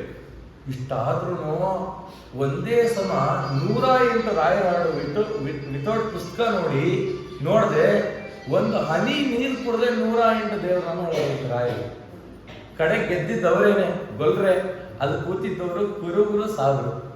ನಮ್ಮ ಬ್ರಾಹ್ಮಣರು ಒಬ್ರು ಗೆಲ್ಲಕ್ಕಾಗಿಲ್ಲ. ಯಾಕೆ ಅಂತಂದ್ರೆ, ನಮಗೆ ರಾಯರಾದ ನೋಡಿ, ನಾಳೆ ರಾಯರ ವರದಂತಿ, ಇಷ್ಟು ದಿನ ಒಂದು ವಾರ ಪ್ರವಚನ ಮಾಡಿದ್ವಿ, ಇಷ್ಟು ದಿನಕ್ಕೆ ನನಗೆ ಸಮಾಧಾನ ಆಗೋಷ್ಟು ಜನ ಆದ್ರೂ ಬರ್ತಾರೆ. ನಾಳೆ ದಿನ ತೀರ್ಥ ಪ್ರಸಾದ ಅಂದ್ರೆ ಫುಲ್ ಕಿಕ್ಕೇರಿರ್ತಾರೆ. ನಮಗೆ ರಾಯರು ಏನಕ್ಕೆ ಬೇಕು ಅಂತಂದ್ರೆ, ಬರೀ ತೀರ್ಥ ಪ್ರಸಾದಕ್ಕಷ್ಟೇ ಮೀಸಲಾಗುತ್ತೆ. ಮತ್ತೆ ನಮ್ಮ ಜನ್ಮ ಉದ್ಧಾರ ಆಗಬೇಕು ಅಂದ್ರೆ ಯಾವಾಗಲೇ ಆಗುತ್ತೆ? ಖಂಡಿತ ಆಗಲ್ಲ. ಎಲ್ಲಿವರೆಗೂ ನಮ್ಮ ಮನಸ್ಸು ತೆಗೆಯಲ್ಲ, ಅಲ್ಲಿವರೆಗೂ ಈ ಉದ್ಧಾರ ಅನ್ನೋದು ಆಗಲ್ಲ. ರಾಯರು ಈ ಪೃಥ್ವಿ ತತ್ವದಿಂದ ಸೃಷ್ಟಿಯಾಗಿರುವಂತ ಈ ಭೂಮಿ ಇದೆಯಲ್ಲ, ಈ ದೇಹ, ಇದ್ರೊಳಗಡೆ ಅವರು ಉದಯಿಸಬೇಕು. ಎಲ್ಲಿವರೆಗೂ ರಾಯರು ಇಲ್ಲಿ ಉದಯಿಸಲ್ಲ, ಹೊರಗಡೆ ಎಷ್ಟು ತಿರುಗಿದ್ರು ಪ್ರಯೋಜನ ಇಲ್ಲ. ಹಾಗಾಗಿ ಅಂತ ರಾಯರು ನಾಳೆ ಅವತಾರ ಮಾಡುವಂತ ದಿವಸ. ಆ ರಾಯರು ಅವತಾರ ಮಾಡದಿದ್ರೆ ನಮ್ಮ ಕಥೆ ಏನು? ನಿಜ ಕಲ್ಪನೆ ಮಾಡ್ಕೊಳ್ಳಿಕ್ಕೆ ಸಾಧ್ಯ ಇಲ್ಲ. ಹವ್ಯ ಕವ್ಯಗಳು ಹೊಂದಿದೆ. ಹವ್ಯ ಅಂತಂದ್ರೆ ಹೋಮ ಹವನ, ಈ ಕವ್ಯ ಅಂತಂದ್ರೆ ಶ್ರಾದ್ದ ಕಾರ್ಯ. ಇವೆರಡೂ ನಡೀತಿರ್ಲಿಲ್ಲ, ನಮ್ಮಲ್ಲಿ ಬಿಟ್ಬಿಡ್ತಿದ್ವಿ. ಇವತ್ತು ಬೇರೆ ಮತದಲ್ಲಿ ಏನಾಗಿದೆ ಅಂತಂದ್ರೆ, ಶ್ರಾದ್ದ ಮಾಡ್ಬೇಕು ಅಂದ್ರೆ ಒಂದು 20,000 ಖರ್ಚಾಗುತ್ತೆ ಅಂತ ಹೇಳಿ ಬಿಟ್ಟೇ ಬಿಟ್ಟಿದ್ದಾರೆ. ಯಾರಿಗೋ ಹೋಗ್ತಾರೆ, ಒಂದು ಸ್ವಯಂ ಭಾಗ ಒಂದು ತಾಂಬೂಲ ಕೊಡ್ತಿದ್ದಾರೆ, ಶ್ರಾದ್ದ ಕಾರ್ಯವೇ ನಿಂತೋಗ್ಬಿಟ್ಟಿದೆ ಅಂತ ಸ್ಥಿತಿ. ಆದರೆ ರಾಯರ ಕರುಣೆ ನೋಡಿ, ಪ್ರತಿಯೊಬ್ಬರು ಕೂಡ ಧರ್ಮಾಚರಣೆಯಲ್ಲಿ ಇರಬೇಕು, ತಮ್ಮ ಪಿತೃ ಕಾರ್ಯದಲ್ಲಿ, ದೇವ ಕಾರ್ಯದಲ್ಲಿ ಇರಬೇಕು ಅನ್ನೋದಕ್ಕೆ ಈ ಮಠಗಳ ನಿರ್ಮಾಣ ಆಯಿತು. ಇಷ್ಟ ಆಗಿದ್ರು ಕೂಡ ಎಷ್ಟೋ ಜನ ಬರಲ್ಲ, ಉಪಕರಣ ಸಂಸ್ಕಾರನೇ ಮಾಡ್ಕೊಳ್ಳಲ್ಲ ಎಷ್ಟೋ ಜನ. ಅದೇ ಇರುತ್ತೆ, ಅದೇ ಮನಕ್ಕೆ ಬಿದ್ದ ಜನವಾರವೇ ಇರುತ್ತೆ. ಕೊಳಕಾಗಿರು ಅಂತ ಹೇಳಿದ್ರೆ ಯಾರಾದ್ರು, ಚಾಮರಾಜಪೇಟೆಗೆ ಹೋಗಿದ್ವಿ. ಇದು ಒಂದು ಉಪದೇಶ, ರಾಯರ ಬಗ್ಗೆ ಹೇಳ್ತಿದೀವಲ್ಲ, ಒಂದು ಉಪದೇಶ. ಯಾರೋ ಹೋಗಿದ್ವಿ, ಅವ್ರು ಮಡಪಂಚ ನೋಡಬೇಕು, ರೊಟ್ಟಿ ಆಗೋದಿದೆ. ಈ ಹಿಂದಿನ ಕಾಲದಲ್ಲಿ ಈ ಪೊಲೀಸ್ಗಳು ಪ್ಯಾಂಟ್ ಹಾಕೋತಿದ್ರು, ಚಡ್ಡಿ ಹಾಕೋತಿದ್ರಲ್ಲ, ಅದೆಲ್ಲ ಚೂಪ್ ಚೂಪ್ ಇರೋದಲ್ಲ, ಆ ತರ ಆಗ್ಬಿಟ್ಟಿದೆ. ಇದನ್ನ ಮಡಿ ಅಂತ ಹೇಳಿದಾರ. ಈ ರೀತಿ ಶುಭ್ರತೆ ಅನ್ನೋದು ಮೊದಲು ಕಾಪಾಡ್ಕೋಬೇಕು. ಶುಭ್ರತೆಯಿಂದ ಮಡಿ ಮಾಡಬೇಕು. ನಮ್ಮವ್ರನ್ನ ಬೇರೆಯವರು ಆಡ್ಕೋತಾ ಇದ್ದಾರೆ ಅಂತ ಆಡ್ಕೊಳ್ಳೋದಕ್ಕೆ ನಾವು ಈಡಾಗಬಾರ್ದು. ಒಳ್ಳೆ ರೀತಿಯಿಂದ ಭಜಿಸಿದಾಗ ಇನ್ನೊಬ್ರು ಮಾರ್ಗದರ್ಶನ ತೋರಿಸ್ಬೇಕು. ರಾಯರು ಮಾಡಿದ ಅದೇ ಕಾರ್ಯ. ಇಷ್ಟು ದಿನ ಕೇಳಿದ್ವಿ, ನಿಜ ಗುರುಜಗನ್ನಾಥದಾಸರ ಸಾಹಿತ್ಯ ನೋಡಿ ಕಲಿಯೋದು ಬೇಕಾಗಿಲ್ಲ, ಗುರುಜಗನ್ನಾಥದಾಸರು ಬದುಕದನ್ನ ನೋಡಿ ಕಲಿಬೇಕು. ಏನ್ರಿ ಅವ್ರು ಘೋಷಣೆ ಮಾಡಿದ ಜನಾಂಗಕ್ಕೆ? ಅವ್ರಿಗೆ ಬ್ರಾಹ್ಮಣರ ಶಿಷ್ಯರು ತುಂಬಾ ಕಮ್ಮಿ. ಶಟ್ರು, ಅದು ಎಷ್ಟು ಜನ ಶಟ್ರ ಶಿಷ್ಯರು, ಎಷ್ಟು ಜನ ಗೊಲ್ರು, ಎಷ್ಟು ಜನ ಗುರುಗಳು, ಸಾಬರು, ಇವ್ರುಗಳೇ ಶಿಷ್ಯಂದ್ರು. ಅವ್ರನ್ನೆಲ್ಲ ಉದ್ಧಾರ ಮಾಡಿದ್ರು. ಅವ್ರು ಯೋಚನೆ ಮಾಡಿದ್ರು, ನಮ್ಮವರು ಬರೀ ಊಟದ ಟೈಮಿಗೆ ಬರೋರು ಅಷ್ಟೇನೆ. ನಿಜ, ನಮ್ಮವರು ಬರೀ ಊಟದ ಟೈಮ್. ನಾವಲ್ಲ, ಇನ್ನು 1000 ಜನ ಈ ಮಾತು ಹೇಳಿ ಯಾರು ತಿದ್ಕೊಳ್ಳೋದು. ಯಾವ್ದಾರ ಆರಾಧನೆ ಅಂದ್ರೆ ಏನಕ್ಕೆ ಅಪ್ಪ ಹೋಗ್ತೀವಿ, ಎಷ್ಟು ಗಂಟೆಗೆ ತೀರ್ಥ ಪ್ರಸಾದ, ಏನಕ್ಕೆ ಪ್ರವಚನ ಕೇಳ್ತೀವಿ ಅಂತಂದ್ರೆ ವಿಧಿ ಇಲ್ಲ, ಕೂತ್ಕೊಂಡು ಕೇಳಲೇಬೇಕು ಅಂತ ಕೇಳ್ತಿದ್ವಿ. ನಮಗೆ ಜ್ಞಾನ ಬೇಕು ಅನ್ನೋದು ಇನ್ನೂ ನಮಗೆ ಮನಸ್ಸಾಗಿಲ್ಲ. ಇನ್ನೇನು ರಾಯನ ಸುತ್ತದೆ ಏನು ಬಂತು, ರಾಯನ ಇಲ್ಲಿವರೆಗೂ ಜ್ಞಾನಕ್ಕಾಗಿ ಅವರ ಹತ್ರ ಹೋಗ್ಲೇ ಇಲ್ವಲ್ಲ. ಜ್ಞಾನವೇ ಇಲ್ಲ ಅಂದಮೇಲೆ ಆ ಪರಮಾತ್ಮನಲ್ಲಿ ನಿಶ್ಚಿತ ಜ್ಞಾನ, ಸರ್ವೋತ್ತಮತ್ವ ಜ್ಞಾನ ಯಾವತ್ತು ಬರುತ್ತೆ? ನಮಗೆ ನವಗ್ರಹಗಳ ಮೇಲಿರುವಂತ ನಂಬಿಕೆ ದೇವರ ಮೇಲಿಲ್ಲ. ನವಗ್ರಹಗಳು ಮಾಡುವಾಗ ಹೇಳ್ತಾರೆ, ಈ ಗ್ರಹ ಬಲ ಇದ್ರೆ ನೀನು ಇದು ಗೆಲ್ತೀಯಾ, ಪರಮಾತ್ಮನ ಒಲವೇ ಇದ್ರೆ ಗೆಲ್ತೀನಿ ಅನ್ನೋ ಎಚ್ಚರನೇ ನಮಗಿಲ್ಲ. ಈ ರೀತಿ ಆಗುತ್ತೆ. ಇಂಥ ಶುದ್ಧ ಜ್ಞಾನವನ್ನು ಕೊಡ್ತಕ್ಕಂಥವ್ರು ರಾಯರು. ಅದಕ್ಕೆ ಗುರು ಗೋವಿಂದಾಸ್ ಹೇಳಿದ್ರು, ಗುರು ಸುಧೀಂದ್ರ ಕರಜ ತೋರ್ಪುದು ಹರಿಯ ಪಾದ ಬಿಸಜ ವರಸು ವೃದ್ಧ ಗುರು ಗೋವಿಂದ ವಿಠಲನ ಚರಣ ಸರೋಜವ ನಿರುತ ಭಜಿಪ ಗುರು ಗುರುವೇ ವರಹಜ ತಟವಾಸ ಪುರಿ ಮಂತ್ರಾಧೀಶ ಅಂತ ರಾಯರು ಏನ್ ತೋರಿಸ್ತಾರೆ ಫೈನಲ್ ಆಗಿ ಅಂತಂದ್ರೆ, ಆ ಪರಮಾತ್ಮನ ಪಾದವನ್ನು ತೋರಿಸ್ತಾರೆ, ಪರಮಾತ್ಮನ ದರ್ಶನವನ್ನ ನಮಗೆ ಮಾಡಿಸ್ತಾರೆ ಅನ್ನೋ ವಿಚಾರವನ್ನು ಹೇಳ್ತಾ, ಅವ್ರ ಮಹಿಮೆ ಕೇಳಿದಾಗ ಅವರಲ್ಲಿ ಭಕ್ತಿ ಬರುತ್ತೆ. ಆದರೆ ಅದು ಶಾಶ್ವತವಾಗಿ ನಿಲ್ಲುವಂತ ಭಕ್ತಿ ಇಲ್ಲ. ರಾಯರನ್ನು ಯಾವಾಗ ನೋಡ್ಬೇಕು ಅಂದ್ರೆ ರಾಯರ ಜ್ಞಾನದಲ್ಲಿ ನೋಡ್ಬೇಕಂತೆ. ವ್ಯಾಸತತ್ವಜ್ಞ ತೀರ್ಥರು ಅಂತ ಅವ್ರು ಹೀಗೆ ಆಯ್ತು, ಒಳ್ಳೆ ಒಳ್ಳೆ ಪಂಡಿತರು, ಗೋಪಾಲದಾಸ ಒಡನಾಡ ಇದ್ದಂಥವ್ರು. ರಾಯರ ಪರಿಮಳ ಗ್ರಂಥ ನೋಡ್ಬಿಟ್ಟು ಇದೇನಪ್ಪ ಇದು ಮಂದಮತಿಯವರು ಯಾರು ರಚನೆ ಮಾಡಿರೋದು ಅಂತ ಅಂದ್ಬಿಟ್ರಂತೆ. ಇದು ಯಾರೋ ಅಲ್ಪರು ಬಾಲಭಾಷೆಯ ಗ್ರಂಥ ಪರಿಮಳ ಅಂತ ಅಂದ್ಬಿಟ್ರಂತೆ. ಸರಿ, ರಾಯರ ರಾತ್ರಿ ಸ್ವಪ್ನದಲ್ಲಿ ಬಂದಂತೆ. ಇವ್ರು ಕೇಳೋದಂತೆ ಯಾರು ನೀವು ಅಂತ. ಅದೇ ಬಾಲಭಾಷೆಯ ಗ್ರಂಥ ಬರೆದಿದ್ದೀವಲ್ಲ ನಾವೇ ಅಂತಂತೆ. ಸ್ವಾಮಿ, ನೀವು ರಾಯರ ಬಂದ್ಬಿಟ್ಟಿದ್ದೀರಾ, ನೀನು ಇಷ್ಟು ದಿನ ನೋಡ್ತಿದ್ದಲ್ಲ, ನೀನು ಬಾಲಕನಾಗಿ ಅರ್ಧ ಕಣ್ಣು ಬಿಟ್ಕೊಂಡು ನೋಡಿದ್ಯಾ, ನಾಳೆ ಬೆಳಗ್ಗೆ ಎದ್ದು ಪೂರ್ತಿ ಕಣ್ಣಲ್ಲಿ ನೋಡಿ ಪರಿಮಳ ಅರ್ಥ ಆಗುತ್ತೆ ಅಂದ್ರೆ. ಮಾರನೇ ದಿನ ಎದ್ದಿ ತುಂಬಾ ಬೇಜಾರಾಗುತ್ತೆ, ರಾಯರಿಗೆ ಮಾತಾಡ್ಬಿಟ್ನಲ್ಲ ಬಾಲಭಾಷೆಯಲ್ಲಿದೆ ಅಂತ. ಆಮೇಲೆ ಟೀಕಾರಾಯರ ಗ್ರಂಥ ಇಟ್ಕೊಂಡು ನೋಡಿದ್ರೆ ಆ ಟೀಕಾರಾಯರ ಅಭಿಪ್ರಾಯ ಅರ್ಥವೇ ಆಗ್ತಿಲ್ಲ ಅಂತ. ಯಾವಾಗ ಪರಿಮಳ ತೆಗೆದು ನೋಡಿದ್ರು ಗೊತ್ತಾಯ್ತು. ಟೀಕಾರಾಯರ ಭಾವವನ್ನ ಎಷ್ಟು ಚೆನ್ನಾಗಿ ಮಂತ್ರಾಲಯಗಳು ತಿಳಿಸಿದ್ದಾರೆ ಪರಿಮಳ ಗ್ರಂಥ. ನಾವು ಹೀಗೆ ನಿಂದನೆ ಮಾಡ್ಬಿಟ್ವಲ್ಲ ಅಂತ. ಹಂಗೆ ರಾಯರು ನಿಂದನೆ ಮಾಡಿದ್ರು ಬಂದು ಅನುಗ್ರಹ ಮಾಡ್ತಾರೆ ಅಂತಂದ್ರೆ ಒಂದೊಂದೊಂದು ರಾಯರು ಮಾತ್ರ ಅದು ಸಾಧ್ಯ, ಇನ್ಯಾರೂ ಇಲ್ಲ. ಅಂಥವರು ಮಂತ್ರಾಲಯ ಗುರುಗಳು. ಇದನ್ನು ನಾವು ರೂಢಿ ಮಾಡ್ಕೋಬೇಕು, ನಮ್ಮ ಮನೆಯಲ್ಲಿ ಹೇಳಬೇಕು. ರಾಯರ ವರ್ಧಂತಿ, ಪಟ್ಟಾಭಿಷೇಕ, ಮಧ್ವನವಮಿ, ರಾಯರ ಆರಾಧನೆ ಈ ಸಂದರ್ಭದಲ್ಲಾದರೂ ನಾವು ರಾಯರನ್ನು ವಿಶೇಷ ಸೇವೆ ಮಾಡಿ, ನಿತ್ಯ ಮಾಡ್ಲಿಕ್ಕಾಗ್ತಿಲ್ಲ ಅಂದ್ರೆ ಈ ದಿನದಲ್ಲಾದ್ರೂ ನಾವು ಮಾಡೋಣ, ತನ್ನ ಮೂಲಕ ಅನುಗ್ರಹ ಪಡೆಯೋಣ ಅಂತ ಹೇಳಿದ್ರೆ ಮುಂದಿನ ಸಮಾಜ ಕಲಿಯುತ್ತೆ. ಇಲ್ದಿದ್ರೆ ನಮ್ಮಲ್ಲೊಂದು ಗಾದೆ ಇದೆಯಲ್ಲ, ಬೇರೆಯವರು ಮಾಡಿಕೆಟ್ರು ನಾವು ಬಿಟ್ಕೆಟ್ವಿ ಅಂತ. ಆಗಾಗುತ್ತೆ, ಅದಾಗೋದು ಬೇಡ ಅಂತ ಹೇಳ್ತಾ ಆ ಮಂತ್ರಾಲಯ ಪ್ರಭುಗಳ ಬೇರೆ ವಿಚಾರಗಳು ಇವತ್ತು ದಾಸರು ಏನೇನು ಹೇಳಿದ್ದಾರೆ ನಾವು ನಿತ್ಯದಲ್ಲಿ ಹೇಳೋದನ್ನ ಚೂರು ಚಿಂತನೆ ಮಾಡಿದ್ದೀವಿ.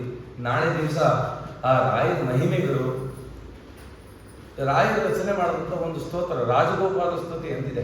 ನಾಳೆ ದಿನ ಜೆರಾಕ್ಸ್ ತರ್ತೀನಿ. ರಾಯರು ಅವರು ಅವತಾರ ಮಾಡಿದ್ದೇ ಗ್ರಂಥಗಳ ನಿರ್ಮಾಣ ಮಾಡಲಿಕ್ಕೆ. ನಾವು ಗ್ರಂಥಗಳು ಓದಕ್ಕಂತೂ ಆಗಲ್ಲ. ಕಡೆ ಪಕ್ಷ ಅವರು ಸ್ತುತಿ ಮಾಡಿದ್ರು, ರಾಜಗೋಪಾಲ ಸ್ತುತಿ ಅಂತ. ಮನ್ನಾರ್ಗುಡಿಯಲ್ಲಿ ಕೃಷ್ಣ ಇದ್ದಾನೆ, ಆ ಕೃಷ್ಣನ ಸ್ತುತಿ ಮಾಡೋದು. ಅದು ಒಂದಾದ್ರೂ ನಾವೆಲ್ಲರೂ ಪಾರಾಯಣ ಮಾಡೋಣ, ಅದರ ಅರ್ಥ ತಿಳ್ಕೊಂಡು ರಾಯರಿಗೆ ಅರ್ಪಣೆ ಮಾಡೋಣ. ಅವಾಗ ರಾಯರಿಗೆ ಪರವಾಗಿಲ್ವೇ, ನಾನು ರಚನೆ ಮಾಡಿದ್ದು ಒಂದಾದ್ರೂ ಇವ್ರು ಹೇಳಿದಾರಲ್ಲ ಅಂತ ಕಣ್ ತೆಗೆದವರು ನಮ್ಮನ್ನು ನೋಡಿದ್ರೆ ಈ ಜನ್ಮದಲ್ಲಿ ಅಲ್ಲದೆ ಇದ್ರು ಇನ್ಯಾವ ಜನ್ಮದಲ್ಲಾದ್ರೂ ನಮಗೆ ಜ್ಞಾನ ಕೊಟ್ಟು ಉದ್ಧಾರ ಮಾಡ್ತಾರೆ ಅಂತ ಹೇಳ್ತಾ ಶ್ರೀಕೃಷ್ಣಾರ್ಪಣ ಮಸ್ತು ಮಧ್ವೇಶ.